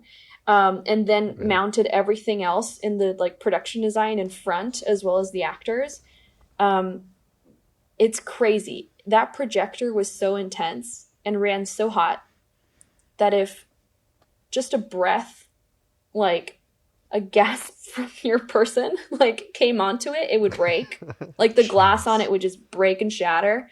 And any kind of like pollution or anything on it would just make it break and shatter. So everyone was wearing a mask like during the whole shooting of it, which is so real right now. But Damn. I feel like he knew how big of a deal this was, and everyone pulled their weight. You know, there's Pan Am branding on it, there's Hilton branding, there's so much branding going on, and people from NASA were brought in, people from animation were brought in. There's so much animation in this movie, which is funny because you might not, even realize, but a lot of it is just animation. It's pictures that were placed and then moved in a slow way, but it looks like a video, but it's animation. All done by hand. All He's done no by king hand. of animation. That One title. person. The sole person has that title, yeah. Yeah. Goddamn right. There's so much to this. I think he knew that this was the big one, and I think that's why this is the Kubrick movie, in my opinion. Very nice. Okay. Times. Well, if you guys are ready, we can. Do you want to I don't know, break down each sequence and talk about what we like and stuff like that? We can do that. Yeah. We can go chapter by chapter. Yeah. All right. I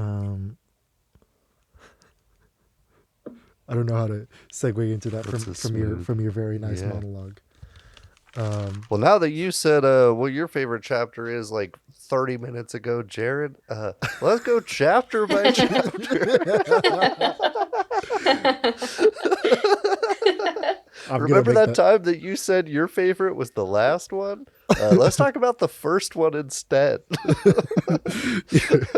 pretty good. That's a good segue. That's gonna be real fun to edit. We're good. That's gonna. Yep. Or someone could just say, "Oh my God, yeah," and then whatever was said last, you just agree to whatever that was. No, I'm keeping this whole thing where we're just talking about the segue. So, pro tip, guys. I think you need to put the thing of you peeing that sound bite in. That's important. Right about now. Yeah. then we'll get into it. Well, when Sabrina records herself, I'll just use the same sound effect for all three of us. There you go. Yeah. And anytime we cut and it's real obvious, it'll be Sabrina's piss for the rest of the history of the podcast. She will live. No, I need a job. Put her peeing under the music for the segment where I read bad reviews. Yeah. Have we segued? Can we talk about the chapters? Dawn of Man. Was this smooth? Oh my God, yeah. That was such a good comment. That last comment. I agree. I'm pretty sure you were the last one speaking too. Oh my God. Sabrina, that was great. Fucking narcissist. Fucking A. That was a beautiful monologue. Anyway, let's talk about the Dawn of Man. Anyway, Dawn of Man. It's characterized by fear and conflict. You hear the main, I guess, theme. It's not really the theme of the thing because it's not an original track.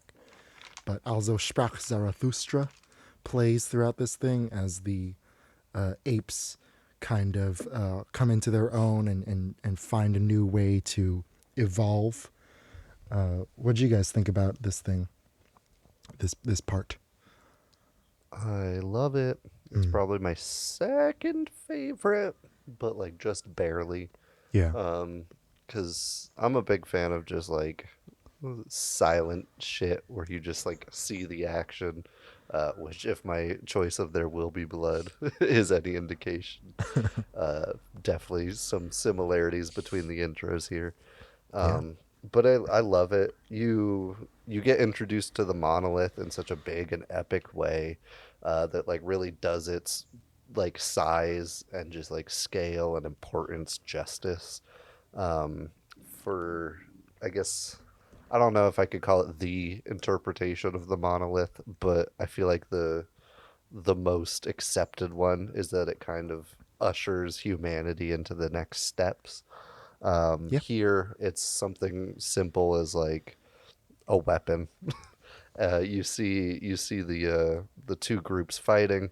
One of them figures out, hey, big stick, bash skull, and that gives them an advantage and essentially jumpstarts evolution just because of knowledge rather than like something physical like a mutation, which is really how humanity kind of became us, was through knowledge rather than deformity.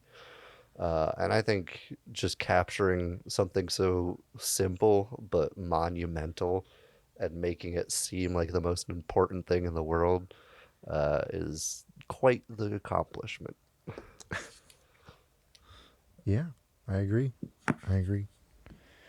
Yeah, I love the yeah, I agree with pretty much everything you said. I also really love the color palettes, like having these really dark bodies against the dusty gray background. Like I think it's not just photogenic, like I think it's also indicative of like humankind's relationship to nature, like kind of sticking out like a sore thumb. You know, there's no camouflage that they can use. They're literally sitting in at night under a rock, like scared that they could get eaten any second. And I love the sharp contrast between, like, if you compare any of the shots from the opening to any of the shots in the in the moon base discovery sequence, like super cool. And like I just love the, you know, kind of awe and wonder that you feel from it. What do you think, Sabrina? Yeah, I think it's not my favorite sequence. I mean, like, not even close, just because I like the others so much. They're so impactful on me. But there's a lot to be said about the Dawn of Man. I think it's really interesting. I think, you know, I don't know. I keep thinking about, I don't know if you guys have seen, well, those shots that you were talking about, Jared, the like really red landscapes. Those were all pictures, which is so wild. They're not even in a moving image, but I keep thinking about like the technique. I keep wondering how you make that look, because if you really pay attention, you know, you can see like the sun kind of glaring a little bit. It looks like it's moving, but it's just a picture of the African desert. It's really interesting. Yeah, I mean, there's so much detail. All the like costuming. I think the acting is so good. The acting is like really impressive. The fact that people thought these were really well-trained monkeys, like people were impressed. Like, these are so well-trained monkeys. That's wild. That's completely wild. And you know how much it took. I have so many little factoids, but like the MPAA was going to give them a rating of rated R with the original costumes they were going with. It ended up getting a G, even though there's like 2 murders or something in this movie overall. Yeah. But yeah, I mean, the costuming ended up being so unique and interesting, and the lips, the way they move of all these like actors, and the sounds were done by the actors, which is insane. The combination of like baby monkeys with human actors, I think, totally made it work. Yeah. It's so interesting. It's just so crazy. Like, and also imagine if the monolith was just a little pyramid, a little triangle. Like, because that was the original. It would have looked so different. It's It would just look a shinier so rock. Yeah, I think the monolith is so well achieved. It's just silly. It's just a shape, just a black thing, but it's terrifying. The music is so good. Yeah. Yeah. Speaking of ominous sounds, I mean, the chorus is so good. It's so inhuman, and it's human beings making these sounds, but it sounds terrifying. And I think when we speak of There Will Be Blood, there's similar aspects in that too. There's like the cue of like, Oh yeah. This is bad, or not necessarily bad, but this is big. This is Yeah. powerful. And it's so effective. And I think what this movie does well that others maybe don't is it holds. Like, it stays there. Like, if it's gonna show you the black screen with the chorus, you're gonna freaking watch it. And then if you're gonna see this monolith and these apes like touch it and then walk away and then go back and touch it again and then put their whole palm and then maybe 2 hands, or you know, it increments, but it doesn't cut away and it doesn't move on, and it's so intense because of that. Yeah. It's so interesting. It really sticks to you. I really like it. Yeah. There's this statistician who specializes in like movies and stuff, and like the just movie metrics in general. And I forget his name. Is I'm sorry, dude. But like from 2005 on, like the average shot length of movies is less than less than like 5 seconds or less than 10 seconds or something like that. And this average shot length, of course, is way above that. But because of that, like you said, like all of your attention goes into the frame, and and like what the shot is trying to tell us. So yeah, I totally agree. And and it also gives you time to like look around the frame. Yeah. Like when it's super quick, the eye trace of like what your attention is supposed to be on is just guided the entire time. But like shit, like when they're touching the monolith, you can look at like, oh, this monkey has this reaction to it, and like that one over there is scared out of its goddamn mind. Yeah. That one's a real monkey, and like you get to wander around and kind of explore it for yourself and really feel the weight of like the whole environment. So good. So good. Well, the next sequence, ushered in by one of the most like celebrated cuts in editing history, shows a few ships in outer space. They I kind of interpreted their exteriors as like reflective of like basic human tools, right? There's the wheel, there's the one that kind of looks like a knife that the military guy is inside of, and then there's the bone, which or the one that looks like the femur that's used as a weapon. And there's like been kind of an ongoing debate about whether or not this was meant to be a spaceship or a nuclear weapon that's just floating over planet Earth. I kind of like the idea of a nuclear weapon, because you're going from man's oldest weapon to man's most powerful weapon. Yeah, I don't know. Man's most powerful weapon so far. Yeah. There's a dick joke there for sure. Like, Yeah. for sure. Yeah. Do you guys like, with that in mind, do you guys look at this new like space society as like something?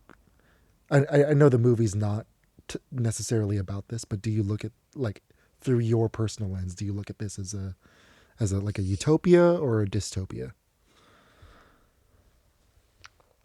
I would just say utopia. I don't think it's perfect, or I don't think it's like incredibly flawed. Yeah. I think it's like kind of an addition to what we have. Kind of in the same vein that like Black Mirror, even though it has super dark undertones, it's not like dystopian. Right. It's just like technology is bound to go wrong. So I don't know if I would see it as either. What would you say? I would also call it a topia. I love this new term. But I think more so leading towards a utopia, Right. because I think it's really interesting to look at, for example, the scene where they're talking with the Russians. Yeah. This idea of like a space airport. Like they call it a station, but to me it was totally an airport. You go in, you show your ID, and then you keep walking. It's crazy, but yeah, it's like a little space airport, and they're talking with the Russians, and they're not exchanging these ideas necessarily of what's actually happening with this new discovery, but they're alluding to it, and they're at least engaging in conversation. I think that's really interesting to look at, considering that we hadn't even landed on the moon yet, and there was a space race going on with the Russians. Yeah. I think it's trying to be utopic in a certain way, where it's like, we could collaborate with countries in space, you know? And that's kind of what we have going on now with like international space stations. So I think it was trying to lean towards that. And then it's insane to me that like Kubrick invented Skype. I mean, I don't know to what degree, you know, a video call existed, but that video call, I'm like, what the hell? And then just, there's so many little things that made me think this is just too real. I'm sure they'll keep coming to me, but that Skype call was bananas. Well, the whole ID thing as well. I mean, Yeah. I like go into the US a lot. I'm Argentine, by the way, but when you travel in, that's what you do. There's like a little screen and they're like, oh, put your ID over here, put your blah blah over there, and we'll scan it. And it's crazy because even like a few years ago it wasn't even an automated process, and now it totally is. Yeah, it's really interesting. That's what sci-fi should do anyways. It should kind of predict the future. I mean, you watch maybe less thought through sci-fis, and I don't mean to diss, but like Back to the Future, at some point it was like 2010 and Back to the Future 2 or 3, and they're like, tiny pizza, y'all, put in the oven and it's big pizza. You're like, what are they talking about? I'm still waiting for the Spy Kids microwave thing. Oh yeah. Creates whatever Oh, the McDonald's, like they're just like, the McDonald's advertisement. So good.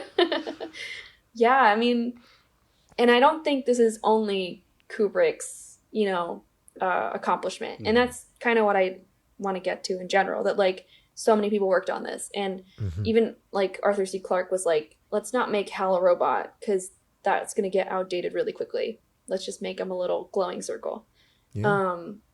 Yeah, I think there's so much tech went into this that I think it's still super modern. It's so interesting. Yeah. Yeah. I agree with what both of you said. Like, that when they first show the spaceships, they play I don't know how to pronounce this one, but it's the Blue Danube. It's a waltz. So you're dun dun dun dun dun ba, ba, ba, ba, and you're looking at spaceships, and it's nice and it's cool. And it's but then again, when you cut back inside though, like, yeah, the visuals are beautiful, and yes, everything looks like it looks modern, it looks pristine, but it also looks very corporate. It also looks very boring compared to the beautiful exteriors of the Dawn of Man, and it's kind of devoid of those really like scrumptious textured images that you get in the beginning. Like, so I think it's, like you said, like it's really well thought through, like, and they don't kind of give you a perfect vision of the future, but they don't give you a totally dark vision of the future as well. At least in the perspective of humankind. Shall we get into? I was just gonna also say, like, with like the everyday gatherings and the interactions, that's, I think, where, because it's kind of hard to draw a straight line from Summer Interlude to 2001: A Space Odyssey, because by the time of 2001: A Space Odyssey, Kubrick is already definitely like his own filmmaker. Like, this is his. This is him expressing himself in the way that he knows how. But I do definitely think that you can see like some of the camera movements like from Bergman or Max Ophuls or even Fellini, like, and he's just taking some of those like basic techniques and applying like more radical visual techniques, and to kind of get us used to the symmetrical framing that he's doing. So I think it's really cool, like, overall as a sequence.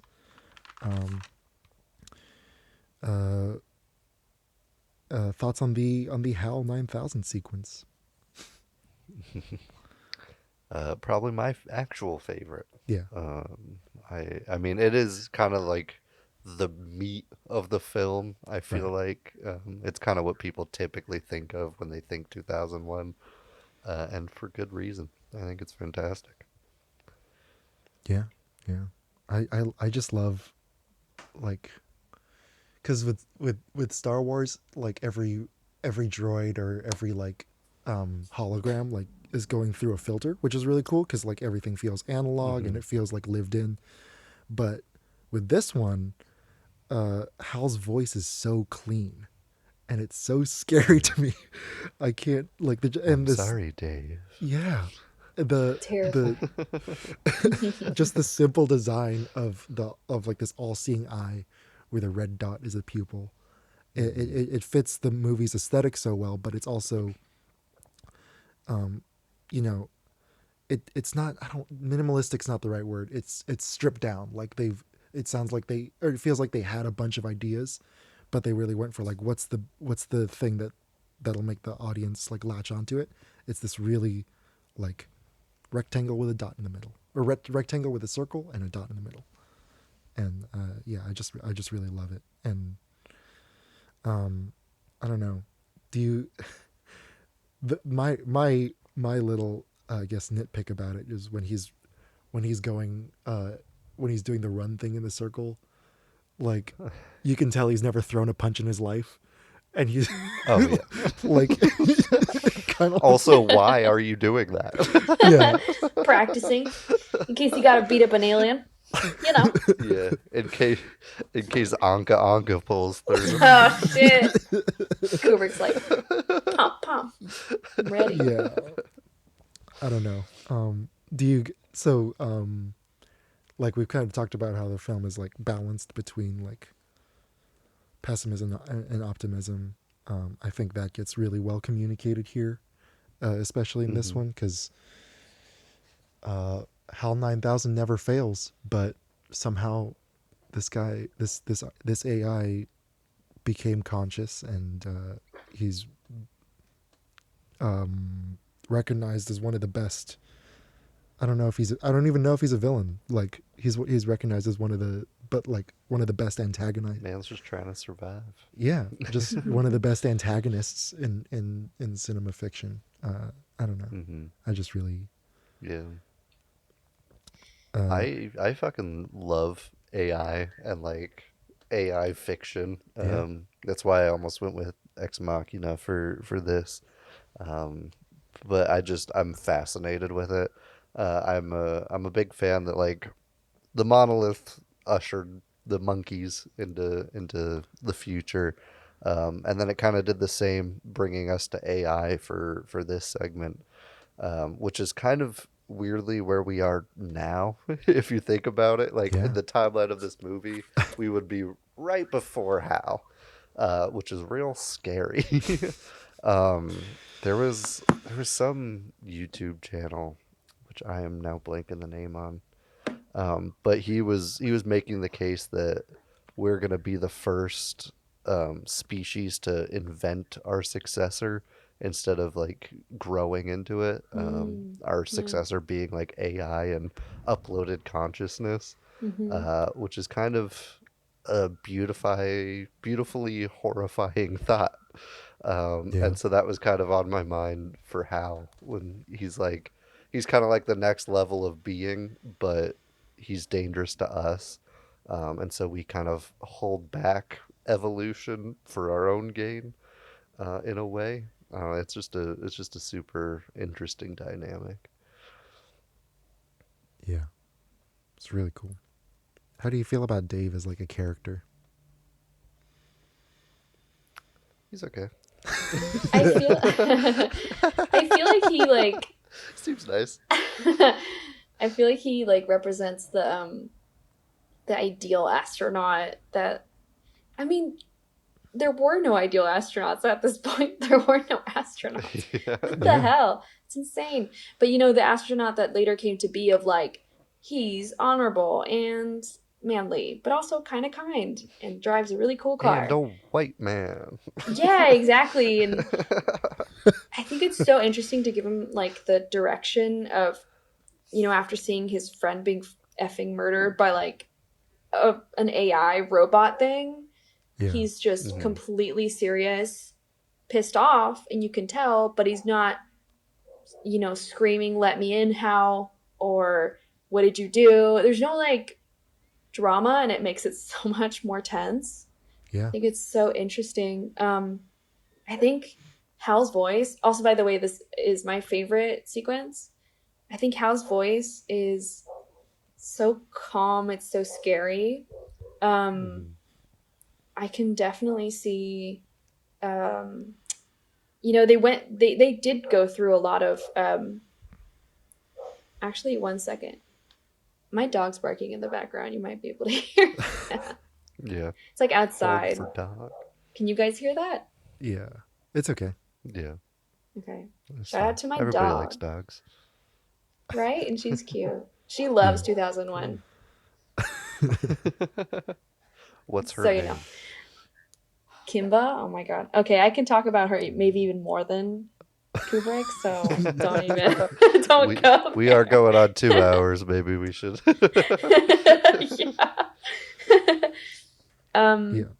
But to talk about how, I mean, his voice is so calm, it's so terrifying, it's so contrasting with, what's going on. The whole um, lives terminated bit, it's so slow. They don't show you these people, gasping for air in their sleep or something. These hibernating, like, human beings are just a little chart of life signals that go flat, and then it says life terminated, and that's it. And Yeah. Hal's voice is so calm. It's so slow. It's so scary that it's so slow. Hal's voice is super interesting. They did go through a lot of renditions of it. I know, Jared, you mentioned that. But there were different actors that were doing it, and every time he said, "You're putting too much emotion. There's too much emotion. It's just too vivid. There's too much going on." And in the end, they got the first actor they hired for it that they had totally fired, and I can imagine that was crazy for him. But they got him back, and they told him to stand barefoot on a pillow while he was talking really airy and calm, a very calm tone. It's crazy, but it's completely deliberate and it's so effective. And I think the most notable lines from this movie are from Hal, and it's totally because it sticks with you, and that voice is so mesmerizing and hypnotic, and it transmits he should be right, and he should be the calm, logical person that should be killing people. And it's so contrasting. I think it's so good. So good.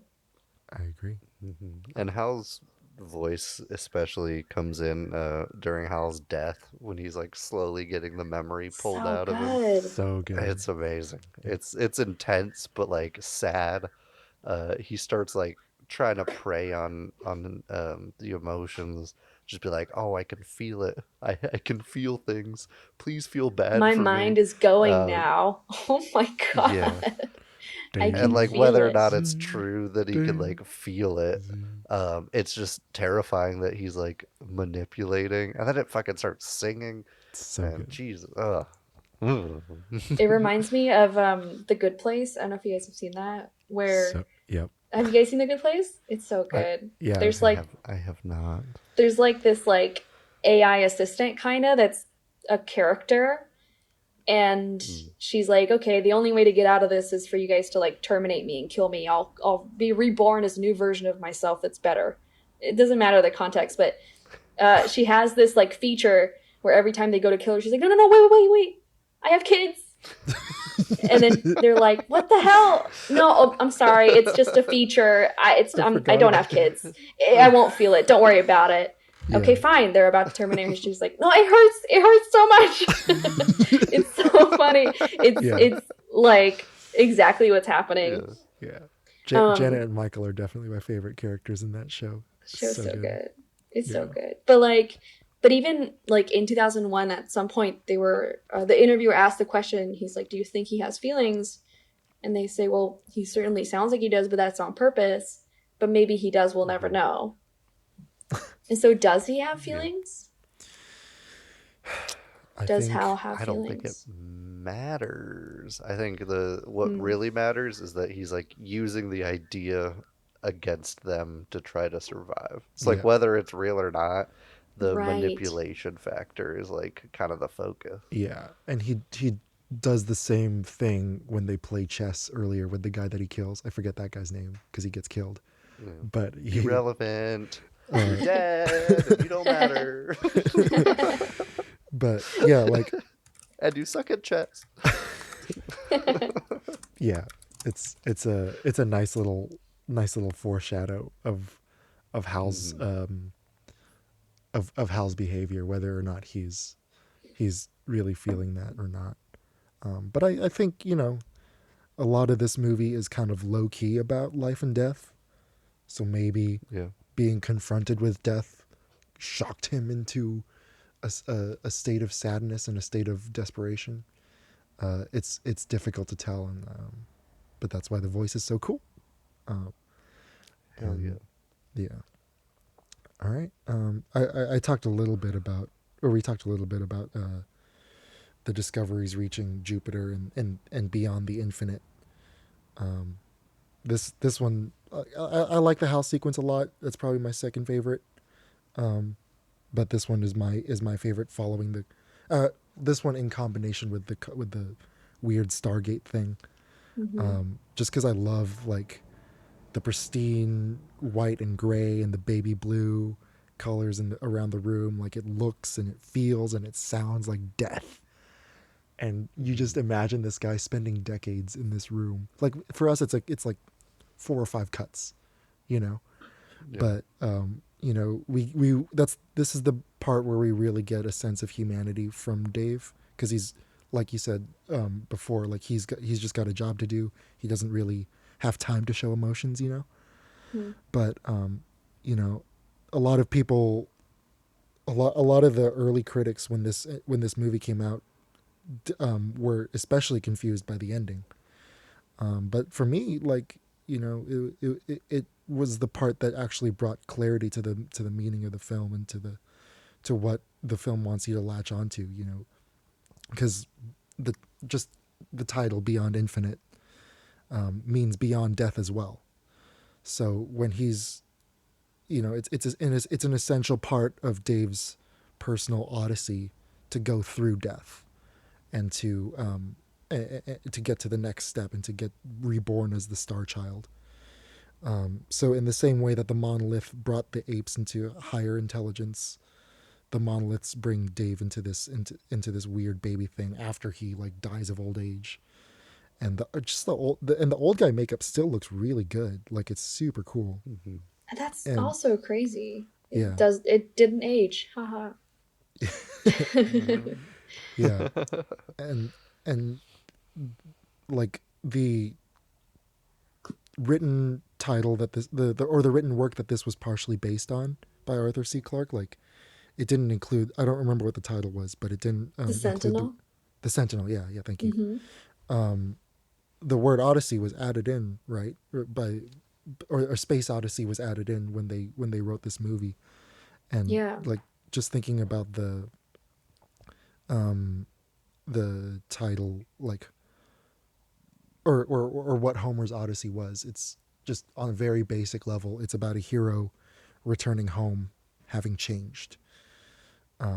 So, you know, when Odysseus comes home, it's a mixed bag, right? He kills a lot of people, but ultimately he's reunited with his family, and it's nice and you know, good. But what do you think? How do you think the word Odyssey factors into this ending? Does the Star Child? Is it coming back for something good, something bad, a little bit of both?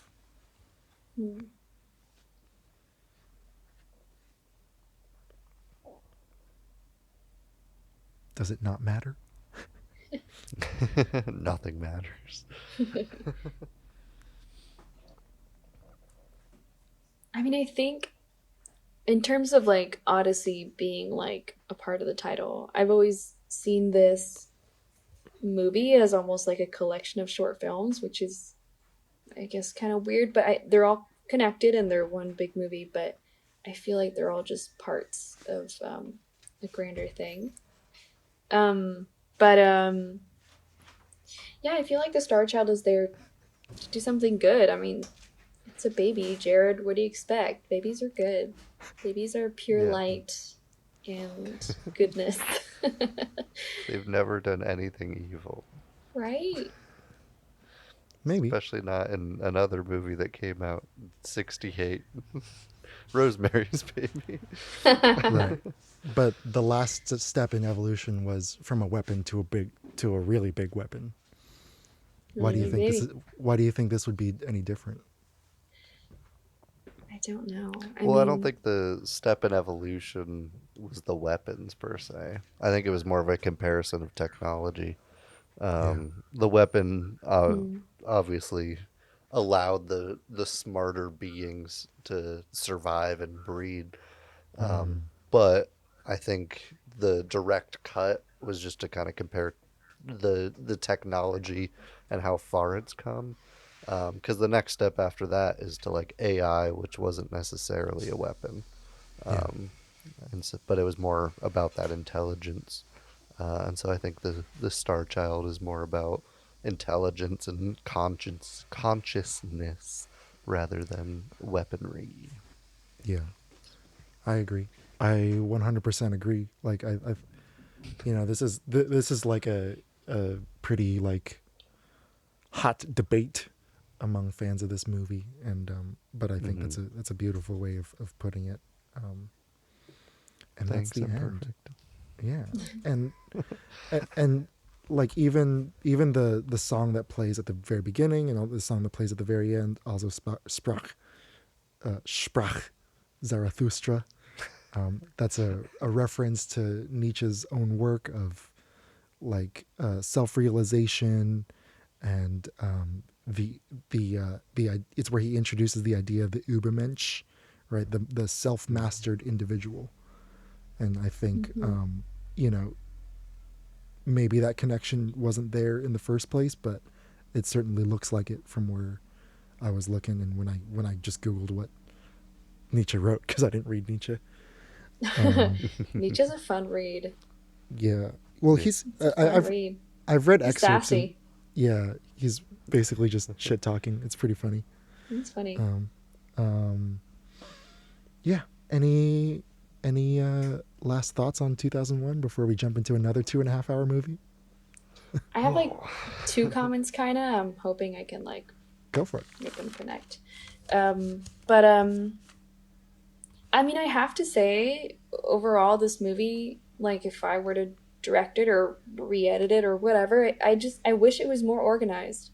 It feels a little disorganized, and I'm sure there's a point to that and all, but I just wish, like, interacting with a monolith was always technology. I don't understand what happened to the second instance with the monolith, where the sound is, like, really, going really loud in their ears, and that's kind of it. Okay, but what technological advance did we do there? It just kind of pisses me off. I'm like, okay, that's it. And I know that sound then sent like a signal all over that was like a call for humans to go investigate this and see if aliens were there in Jupiter. That's kind of like, there's like a short video that shows when Hal's being killed. It's like a message saying this is the real reason why we sent you to Jupiter in the first place. But it just doesn't seem like, I wish there was a really direct, like, obvious thing. And then even towards the end, like, everything I've read indicates that, okay, aliens put Dave in this, like, weird hotel. To me, it just looks like a hotel, like a Las Vegas hotel. Yeah, they just put him there to, like, test him, mess with him, age him. What's going on? It confuses me. It totally confuses me. And then he's a huge star baby. But, like, they were just fucking with him, like, earlier. It always confuses me. But I think that's kind of the point.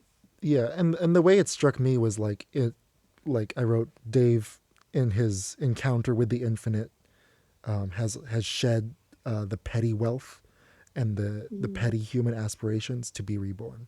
So I think the aliens are letting him live with all these, like, this infinite riches and this room that, is completely isolated from all the world's problems. But he's and he needed to go through that in order to become the Star Child. I like that. Yeah. There's actually a deleted scene where, while he's aging, alien Ashton Kutcher comes out and says that it was all a prank.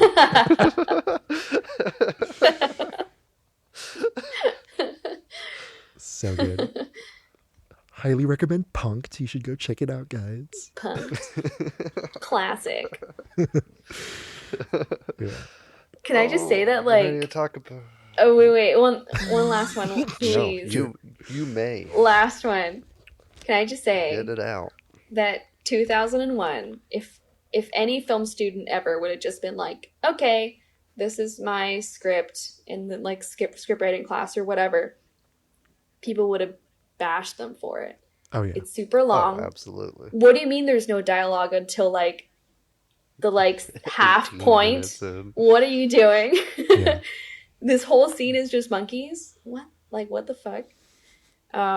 Yeah, I feel like there's it would have been completely bashed, and yet it's a classic. Yeah.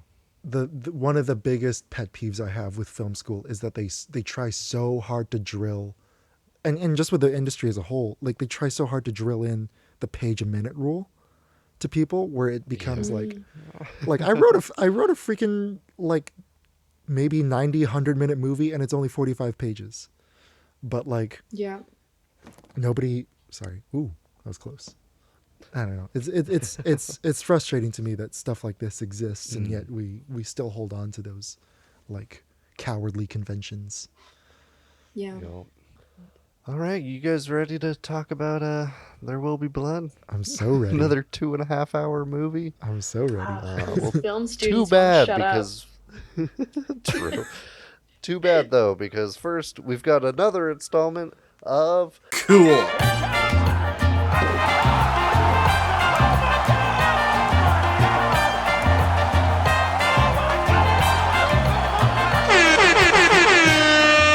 Bad reviews. Jared reads poor reviews of movies that we are talking about because it's funny and it makes him laugh and stuff.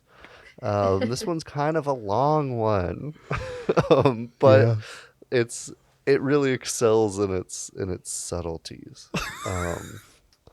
This is by JPOV11. Came out with this review in 2008. He gave it a 1 out of 10, titling his review, There Will Be Boredom. If this movie did not bore you, you have eaten crud every day of your life. You've gotten used to it. You enjoy its gritty texture. This talkie is about Daniel Day-Lewis, an actor. Though it is shot on film, the film is subordinate to an actor. I don't know his character's name. It didn't stick with me. The texture was too gritty. If your greatest desire is to learn how to be stupid and regarded as a genius like Daniel Day-Lewis, then this movie is for you. He also used the wrong then. I digress. He says, it's definitely worth a watch. Citing that if you want to be stupid. It is basically the most recent update on Solaris, which he also misspelled, and I'm confused on the comparison. If I had been on drugs or performance stimulants, as some call them, I would not have enjoyed this talkie. How do I know this? I won't give you a clue. Keep on chewing that gravel. You'll become the thing, a stupid orange rock with a heart of gold. Do it. Watch it. Yeah. That's a review. He's had the best English so far, and yet it's the least understandable review. Yeah. I just like that he outright calls Daniel Day-Lewis stupid just for being in this movie. Oh man. Like he had nothing to say about Paul Thomas Anderson. No opinions. Yeah. Nope. Daniel Day-Lewis is it's just stupid. about an actor. What the fuck? Also, what does it have to do with Solaris? Nothing. How did he spell it? Like part of why I discouraged you from doing Tarkovsky is because Tarkovsky completely abandons like the Eisenstein theory of montage. So it's like they're not even in the same cinematic world. No. I don't know. He spelt it Solyaris. Solaris. Stupid. Who calls drugs performance stimulants? Some people call it that. The fuck? Isn't that like steroids? Yeah. Yeah. Are you on steroids watching There Will Be This Blood movie for fun? baffles me.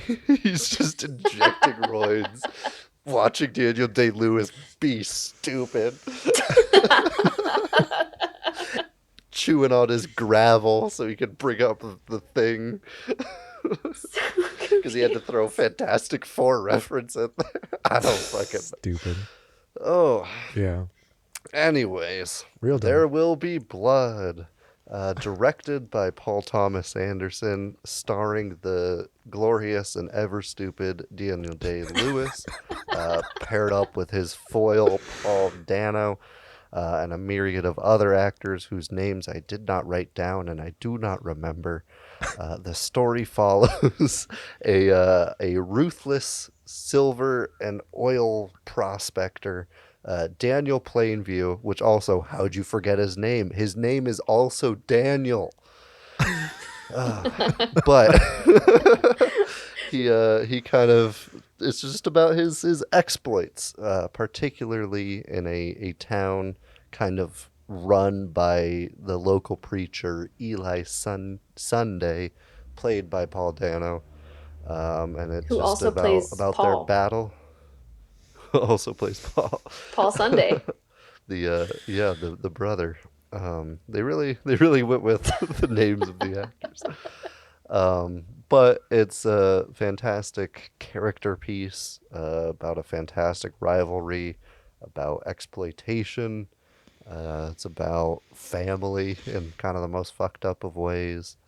And I absolutely adore it. I think it's one of the most beautifully shot films of the last century.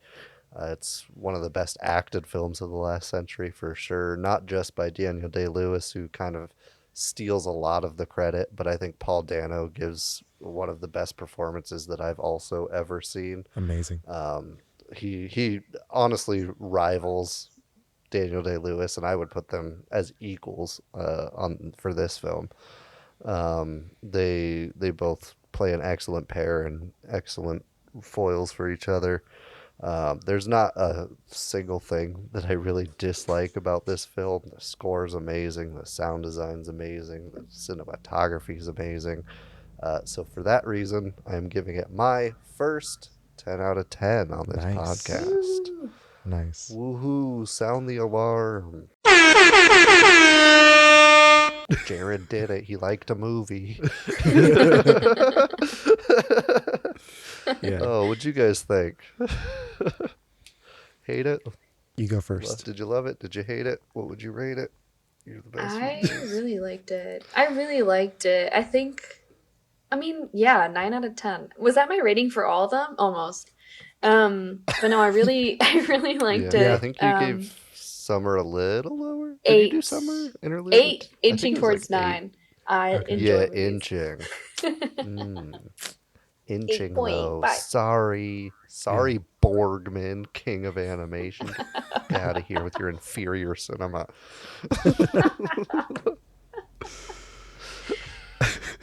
I love it. It's so good. It's it's weirdly fast-paced and slow-paced for some reason, but Yeah. it like takes its time, the same like Kubrick style of like holding on things. At times I wish it held more.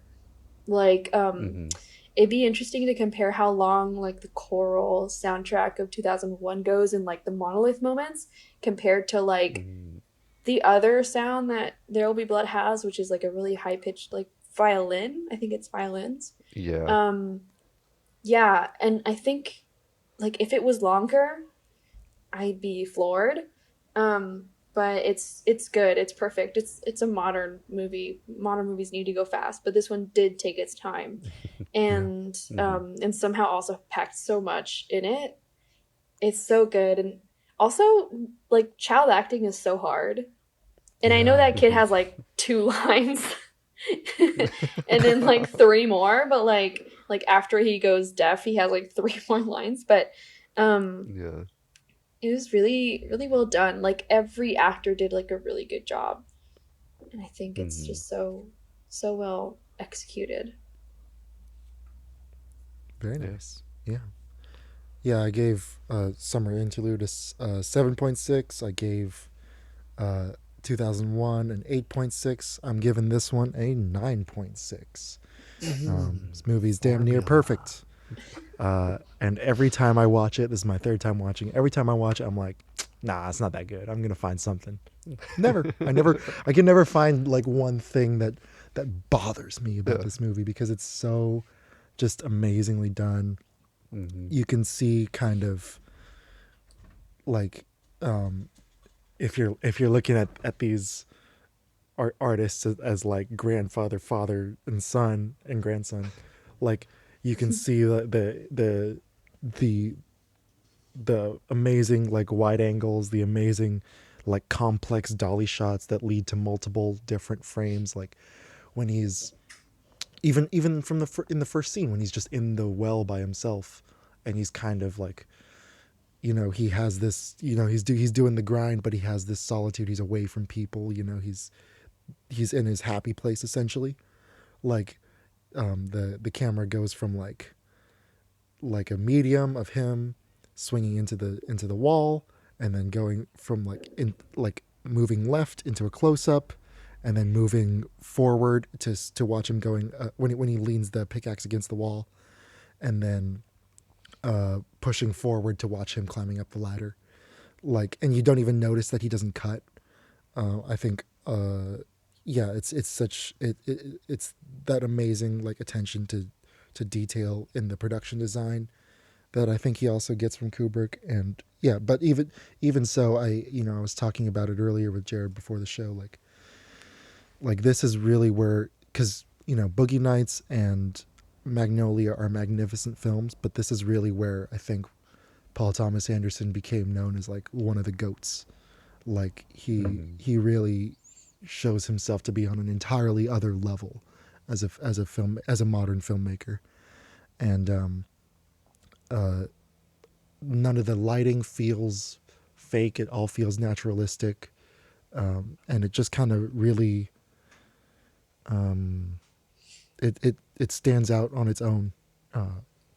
It doesn't feel like it came out in 2006. It feels like it just exists. It's just always been there. Yeah. Yeah, I didn't really realize, because I picked this obviously as a Kubrick inspired filmmaker and film, but I didn't realize how far that extent really went until this watch, because the whole like films being Kubrick-esque, honestly, never really on my mind. Like I'm like, okay, Kubrick films are like Kubrick films. Who cares? I'm just gonna watch this film and enjoy it for what it is. Yeah. So it was interesting, kind of trying to pick up on those details. I found like a little list of just stylistic things that Kubrick does in a lot of his films that I kind of used to judge this film and the previous films. And this one pretty much nailed it. It had the same kind of music, just super dramatic, over the top music over just a vast landscape or something so menial. But it makes it so intense. He absolutely destroys that. He's got slow zooms. We mentioned the long takes. He's got a lot of immoral characters, long tracking shots, wide angles, these caricature characters, and some taboo subject matter that's just like pretty frankly displayed on screen. Yeah. And Paul Thomas Anderson absolutely checks all of those boxes. The only one that he didn't really hit that was also included on that list was objectifying women. There's just really no women besides the child who eventually grows up. That's pretty objectifying. Yeah, I guess if that counts as objectifying is just the absence of, and they're just kind of a prop for marriage, then you got it. But does Mary have any lines? Yeah, when she blesses the thing, right? She just stands there. During the blessing, I don't think she says anything. She just stands there. Because he says the proud daughter of these hills, and then he does his speech, and then I got the Okay. finger. I think after that, when they're at the table and he's Daniel Plainview's like, "You're not gonna get hit anymore, okay?" I Yeah. think at some point he Yeah. asks, "Are you happy that I'm here?" And she says yes. Like she just answers a few questions. It's crazy that then they Yeah. reveal the dad's right there, and he's like, "Cool," swigs his drink. Like, Yeah. what the Yeah. hell? That scene is such a yeah. badass scene too. I just love There's a that he few. just fucking calls out the dad right in front of him. Not that Daniel's the shining example of a father, No. but it's just such a badass way to say that father is a shit dad. Yeah. I It's agree. crazy. Were there any Kubrick influences that you guys noticed that I kind of skimmed over or omitted? I kind of just rattled off like 15 different things, but Yeah. The I talked earlier about average shot length being over 10 seconds. Again, that brings more attention to the frame as a whole. And then it also like builds up anticipation. Like Sabrina, you said, like it's slow but it feels fast. I think that's entirely because of it's an amazingly constructed and amazingly edited film because because every shot builds anticipation for the next, and so you're constantly focused on the movie. You know, 2001 intentionally lulls you into a space where you're feeling the movie instead of like watching it, or you're feeling the movie while you're watching it. But this one, I think, like it really draws you in and it's super engaging, and it forces you to confront like this guy Daniel Plainview, who's kind of a stand-in for the reality of the capitalistic American dream. And another thing that I noticed that he does that is popular with both with Kubrick and with Bergman actually is that he uses close-ups for silent moments. Like there's you know, similar to the Coen brothers or even to Jonathan Demme in Silence of the Lambs, a close-up doesn't have to just be cut. You don't just need a close-up to cut to see who's speaking, right? The close-ups for non-verbal moments really really force the audience to try to get into that character's head. What are they thinking at that moment? You know, and you're constantly, that's why Daniel Plainview is such a great protagonist, I think, is because, you know, the whole question of is he a good guy? Is he a bad guy? Does he have a bit of humanity left, or is he just using that to sell things, or is he, you know, all these different things. Like, you know, the movie is constantly making you watch him. I remember I was too young to watch it when it first came out, but I saw it a few years later, and my parents came home from a date night. They had watched this movie, and my mom was so, like, I just remember her being so disturbed by it because it's not even that bloody. It's not even that violent. It's rated R, but it's not that violent at all. Yeah. But she was so disturbed at how, I think because the movie keeps you in such close proximity with Daniel's character and really makes you see things in him, like you see them in yourself too, and or at least I do as a man. Like I you know, it's really striking. Yeah. I wanted to kind of circle back because while you were talking at the beginning, I was curious, so I looked up the average shot lengths of this and 2001, and this Ooh. actually has a longer average shot length. Ooh. 2001 is an average of 13 seconds, and There Will Be Blood is 13.3. Yeah. And so it Wow. like barely edges it out, but that's pretty spot on Yeah. for how That's long they hold crazy. each shot. Yeah, but this one definitely feels a bit faster. I don't know if it's more movement or quicker movement is probably what it is, and I'm sure shots like that opening scene really add to the And time. there's also like clarity of information, right? Because 2001, you're Yeah, interpreting it as you're watching it, and this one, yeah, like, that's true. there's a little bit of ambiguity, but like it's not overwhelming, and you're not, you know, constantly thinking like the movie's telling you stuff too. Yeah. You mentioned kind of the proximity they keep you to Daniel. I think that's really seen in not just like the opening, where you really see like his humble beginnings, where he is struggling to start his wealth and build his empire. Um, but also with the first dialogue coming in like 15 minutes into the movie, um, it starts on one of his classic speeches where he's like, "I'm a family man," and he's selling his business and himself to some town that eventually he just kind of walks out on. Yeah. But you kind of fall for it. You fall for his ruse because he Yeah. is such a good salesman. It's kind of similar-ish to Midsummer for me, where you kind of like buy into the cult and you're like, oh, this is kind of like a family for her, even though they're murdering people.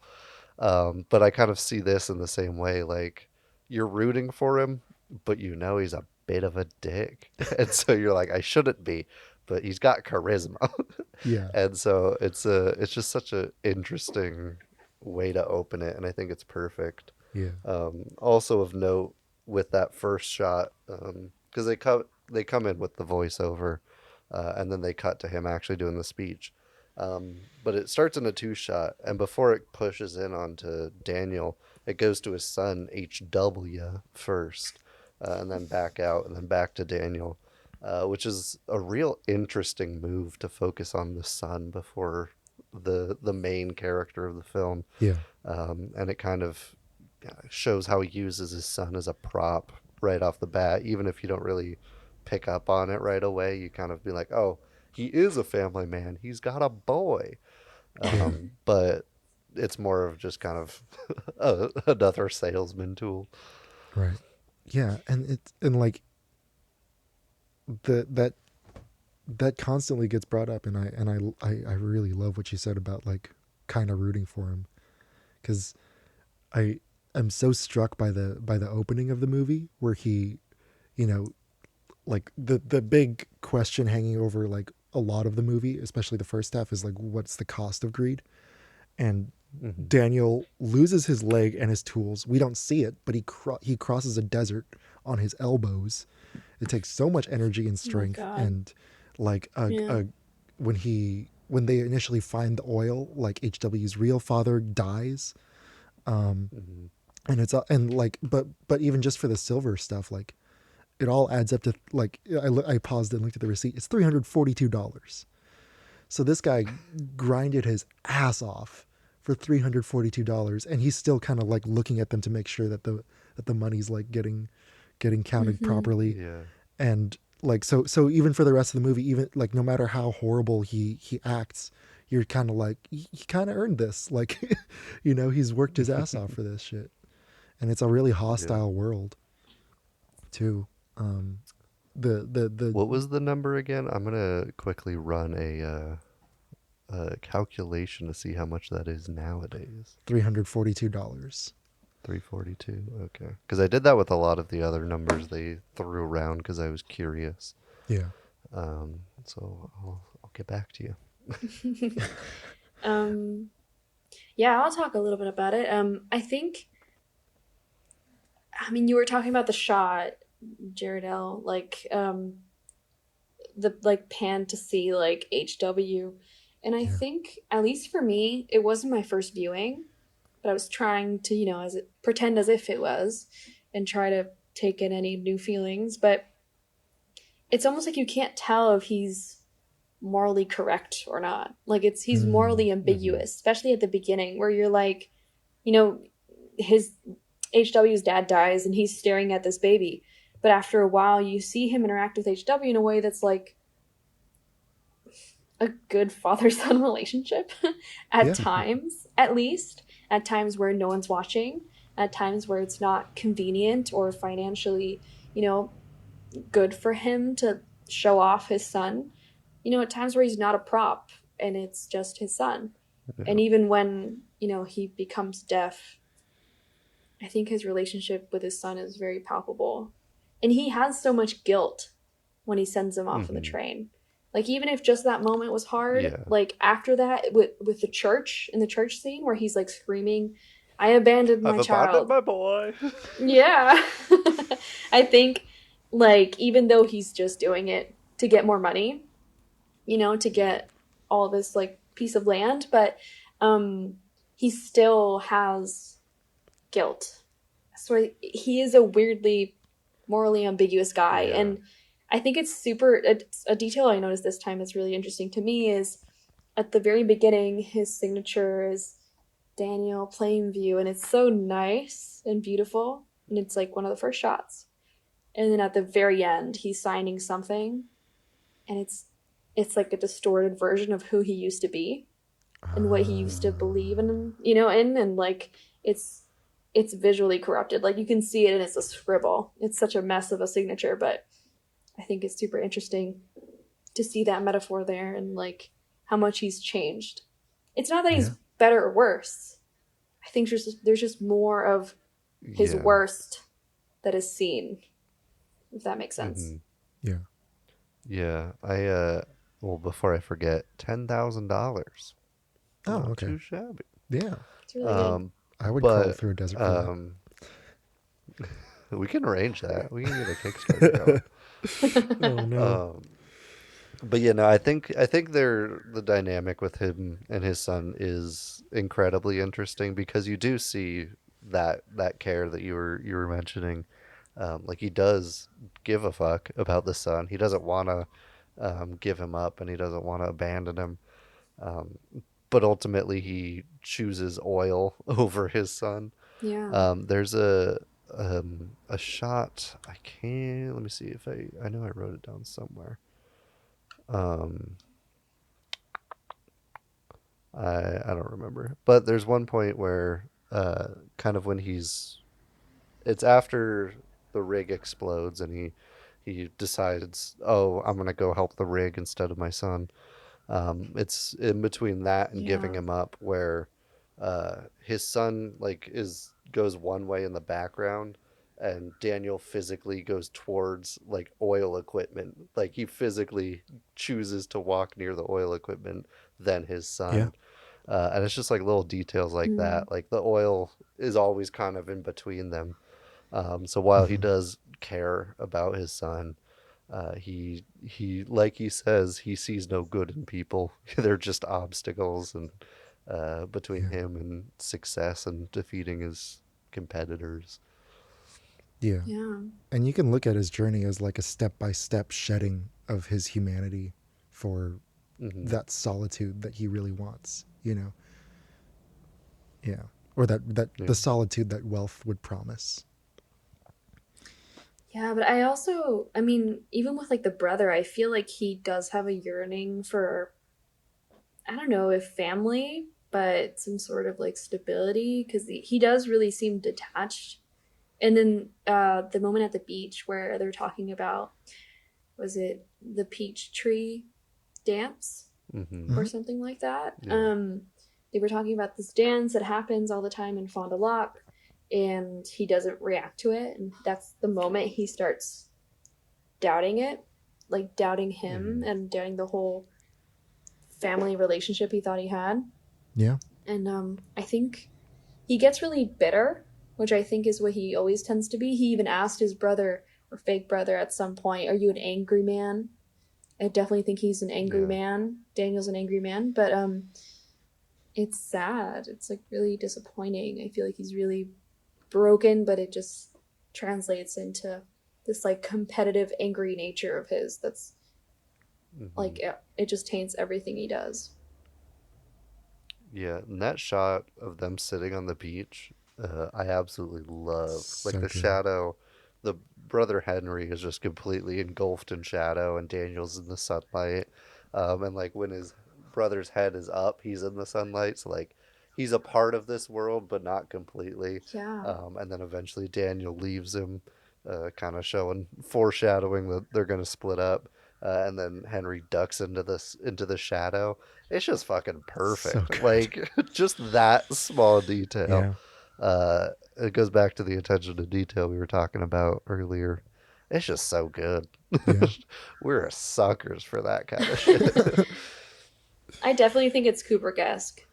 Like, Oh yeah. I mean, I don't like it's not the Kubrick film, and there never will be, but it's super Kubrick-esque, and it's Yeah. funny Yeah. that it's almost like a Western would be so Kubrick-esque, but totally. Yeah. And it's not like a movie because I was trying to think just plot wise what like they would go to because when I was thinking of what to do I'm like okay Ex Machina would be like kind of 2001-ish because future technology maybe for like The Shining I could do like a slow burn like The Witch or something and like stuff like that something psychological but I was trying to think of what would pair with There Will Be Blood but I couldn't. I mean, maybe A Clockwork Orange. Maybe talking about like morals Maybe. but it's Yeah. very different.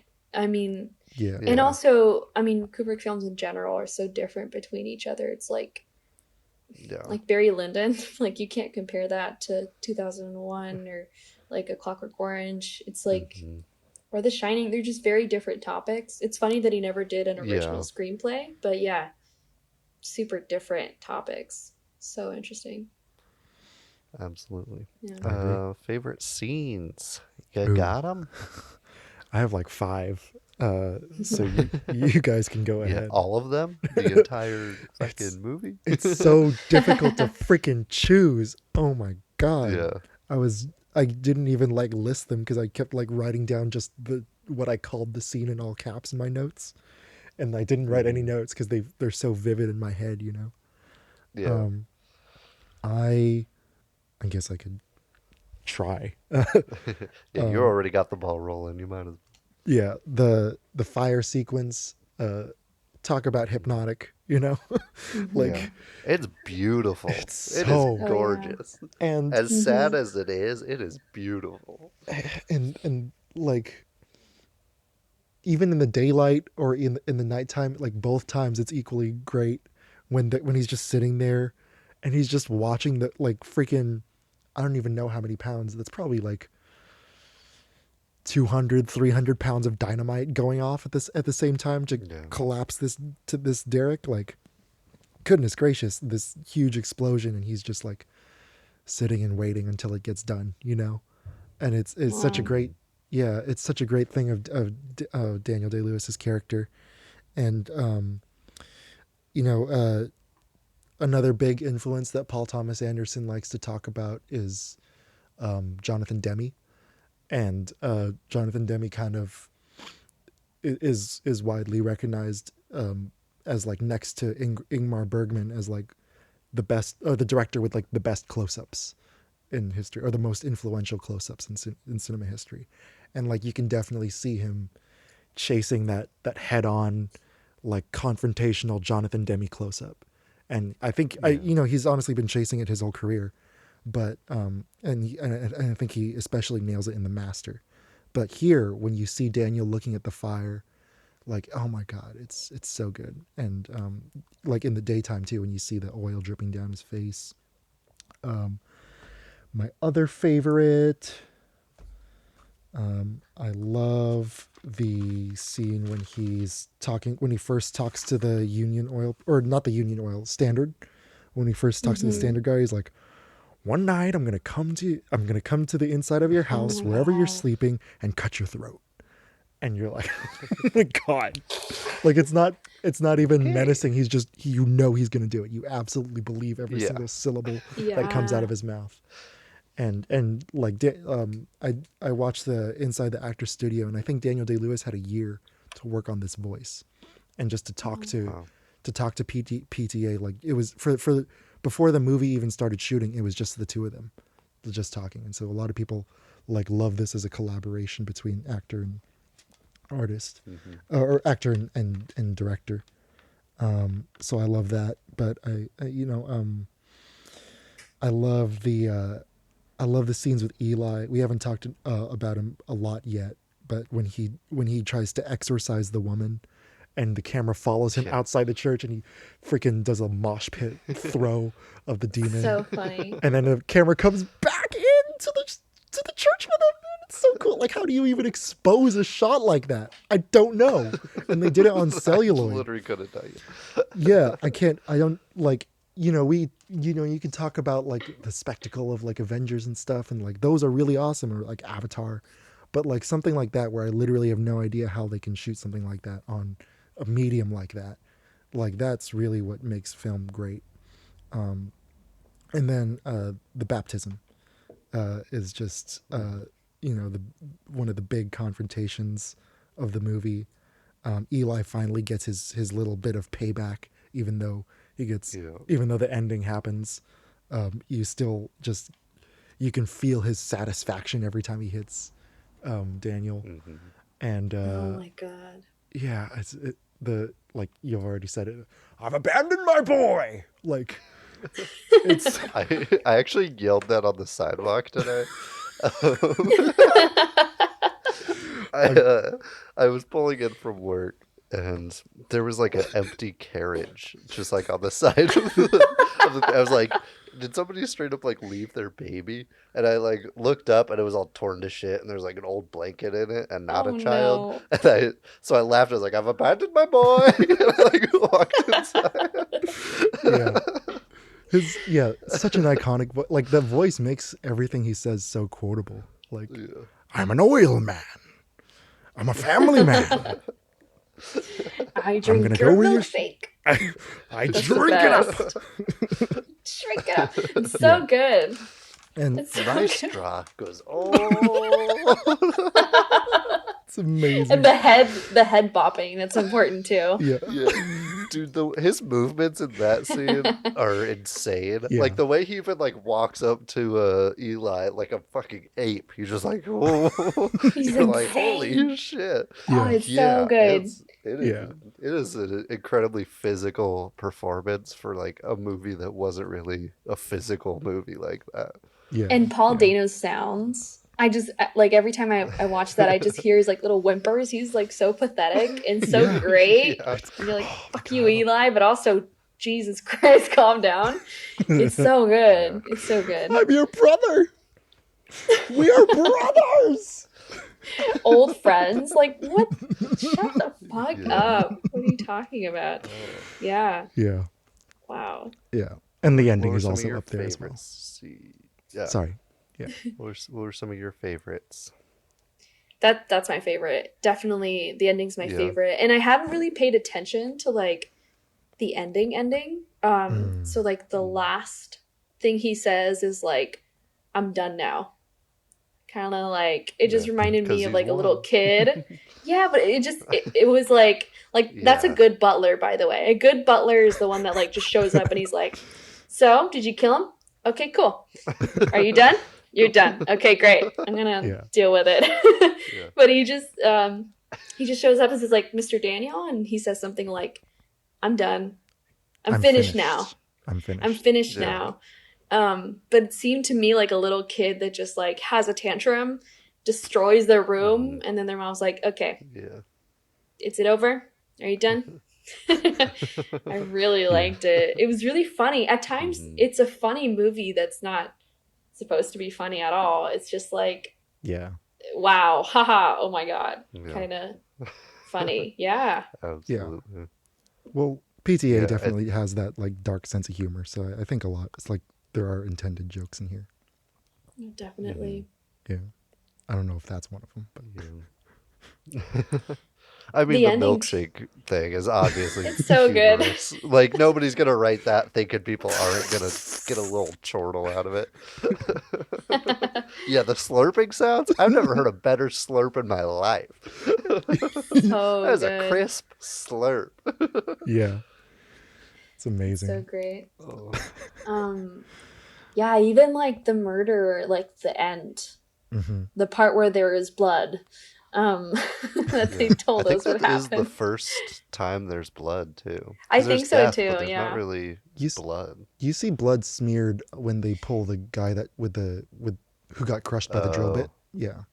There's and then like the first death of like a worker. I think there's like a splash, kinda, and But it was it's so- crazy because it's like yeah. mixed with like oil, and it's so fucked up. But Yeah. Gross, yeah. but you really see blood this time, and yeah, I thought like as soon as you can see him like just stop on the ground, you're like, oh fuck, he died. Yeah. And he keeps going. Like he stops, kind of thinks about it, and he's like, yeah, like 2 more times, and it's wild. What's the harm? Yeah, that's Yeah. good. That's what I wanted. It's crazy. Yeah, I agree. The way I kind of interpreted that last line was that he like had completely given up his humanity at that point. Like he like because he's thirsting for it. He really wants that solitude. He just wants everyone out of his way. And I think that kind of quenched his thirst at the end. Yeah. Yeah. You I'm guys also kinda shocked both- he didn't. Oh, Sorry. No, go for it. He Yours didn't is tell more his on kids he's target. adopted. I'm sorry. Yeah. He didn't tell his kids he's like adopted until like the very last second, and he totally lies Yeah. too because he's like, "You're from a crib in the desert," which like, what are you saying? What do you mean? What desert? You're like Yeah. more like a death you witnessed and then you liquored the fuck out of his kid. Well, Jesus. because I'm so invested in that protagonist, like there's a part of me that thinks that maybe, you know, Daniel Day-Lewis said this in the interview, like in the strangest way, Plainview releases him, right? So when the son says, "I'm glad I have none of you and me," he's saying like, Yeah. like I think that's kind of it. I could be totally wrong, and Daniel Day-Lewis could totally be wrong, but like. Maybe he did that on purpose so that his son wouldn't become like him, because Daniel is a very self-aware character. Like he knows exactly what he is and he knows exactly what he wants. So, you know, I don't know. It could also just be a dick. So there's that. I think both are equally valid interpretations of it. I kind of I think it's a mixture of the two, because I think it does free his son, but I don't think that was Daniel's intention. The reason I think that is as his son is walking away, Daniel is still yelling at him, trying to like insult and bring him down. But like he knows his son is deaf and he's not going to hear it, but he's just that desperate to win and that desperate to get the last word and put others down and kind of end that competition. Yeah, but so like the fact that he's still yelling kind of tips me off to him being an ass. but then immediately he recalls like a nice moment with HW and Mary. That is true. So it could have been like subconscious, Yeah. and then he could have realized it after. Yeah. I don't know. No, I'm not disputing you. Like I think it's No, I get it. I'm wrong. as usual. Yeah. I'm right. You're wrong. Yeah, for sure. Typical Yeah, Jared. No, yeah, like that's what I love about the last like 10 minutes is that, you know, it's it's ambiguous in the best way. Yeah. Yeah, you guys kind of touched on all my favorite scenes. I love the first like exorcism where he gets rid of the woman's arthritis. It's just perfect because you know that he knows he's full of shit and that he doesn't really like believe. He just kind of wants something. Yeah. And then that pairs super well, obviously, with his great payback on Daniel, which is such an amazing scene. And we could do a whole fucking episode on that scene, but we're already 3 hours in, so we won't. But I think there's also underrated scenes that you kind of touched on where he meets with the big oil companies, especially kind of towards his downward spiral. He even mentions like the monopoly of it, where they're like, oh, like you guys don't own the railroads, shit like that. And you really get like the scale of how big those companies are. Yeah. They offer him $150,000, which is almost $4 million right now. And that's just for like his failing oil thing that like mostly burned up and got destroyed. And, like it's just that crazy huge of a company. Yeah. And so you really see like Daniel is insanely wealthy and like way above the people that he's exploiting in terms of wealth. But there's always a bigger fish. Yeah, man. So good. Is Henry? So I forgot to write down the actor names. Is that the guy in The Mummy? I think so. The guy who plays Benny, will right? Double check. Yeah, I'm pretty sure. But I don't want to give misinformation. Okay. So I'm currently buying time by rambling on. And It's here. Kevin J. O'Connor. yeah, I just got to him. Yeah, he's in The Mummy, Van Helsing. Okay. Everybody really knows him from Peggy Sue Got Married. Never seen it, actually. Never Don't even heard know of what that is. Of course you know what that is, Jared. I think it's- never I- heard of it in my Of course. life. Yeah, I think it's like an old rom-com. Yeah, But- he's also in John Candy's Canadian Bacon. Oh, that one's great. And the seminal classic, though, out of his whole So full of filmography has shit. got to be Wish Upon a Unicorn. I think that's really where he came into his own. Wish Upon a Unicorn. Wish Upon a Unicorn.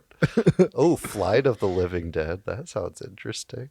Exorcism at 60,000 feet. This dude has 2 airplane horror movies under his belt.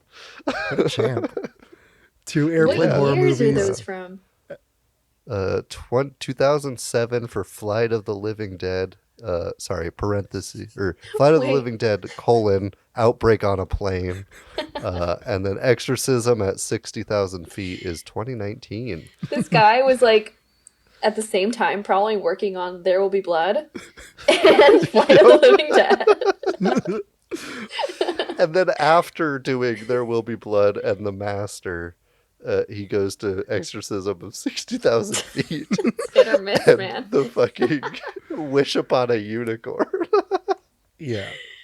Well, which comes out What's this this guy's name or again? last year.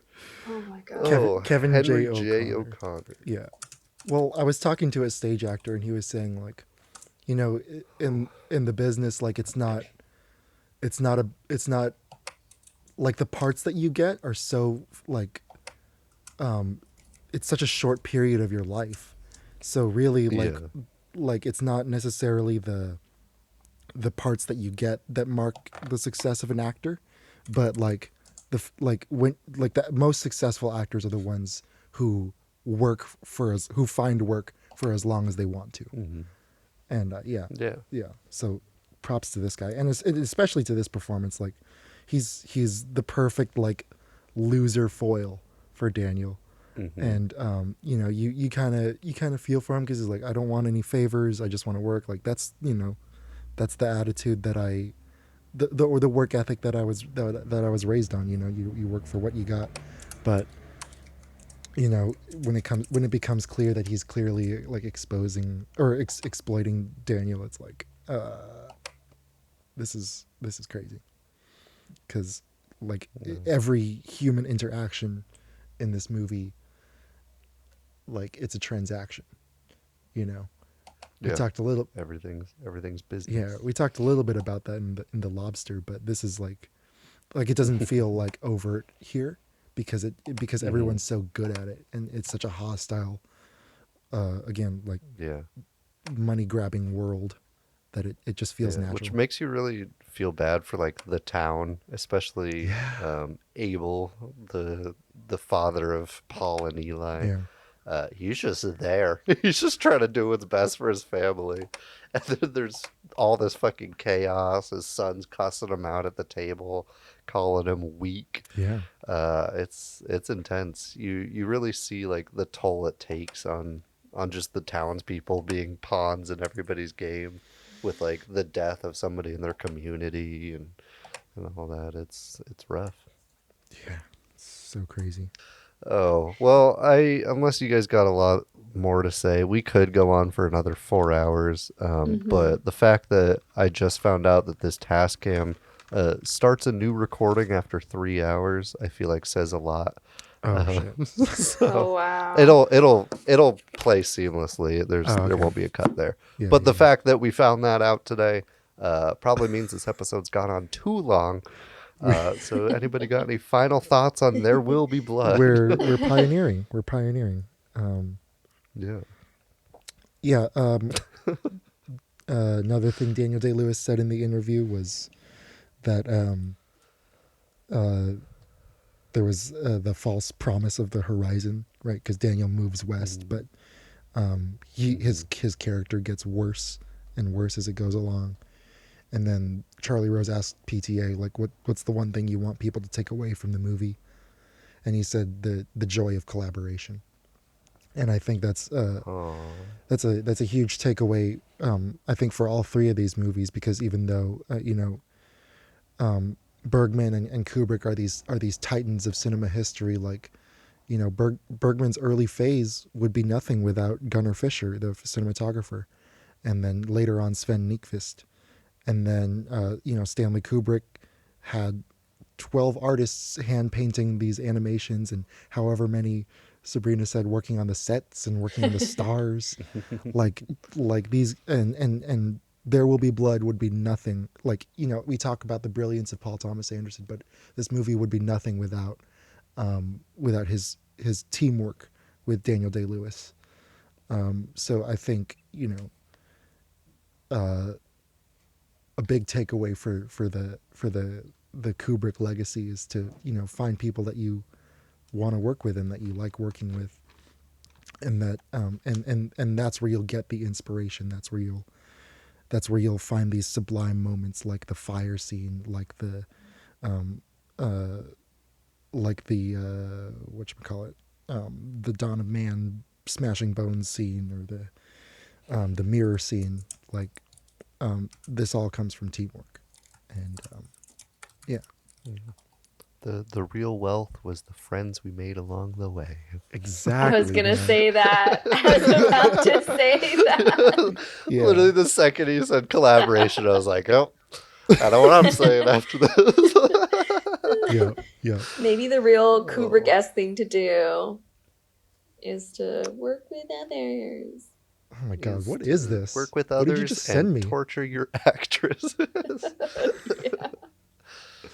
Yeah. Oh. What did you send me? What is this picture? Okay, that's Flight of the Living Dead. Oh my God. Okay. And that's the actor. I'm sold. Wow. Good job. We Good may have job, to put our Kevin. St. Patrick's Day episode on hold. I think we gotta watch Flight of the Living Dead. Yeah. It seems Airplane topical. horror is a good topic. We should do airplane horror as one of our episodes at some point. Can I can't call believe dibs it's a on whole snakes? genre. Yeah, It's a whole ass genre. for real. Yeah, It's man. crazy.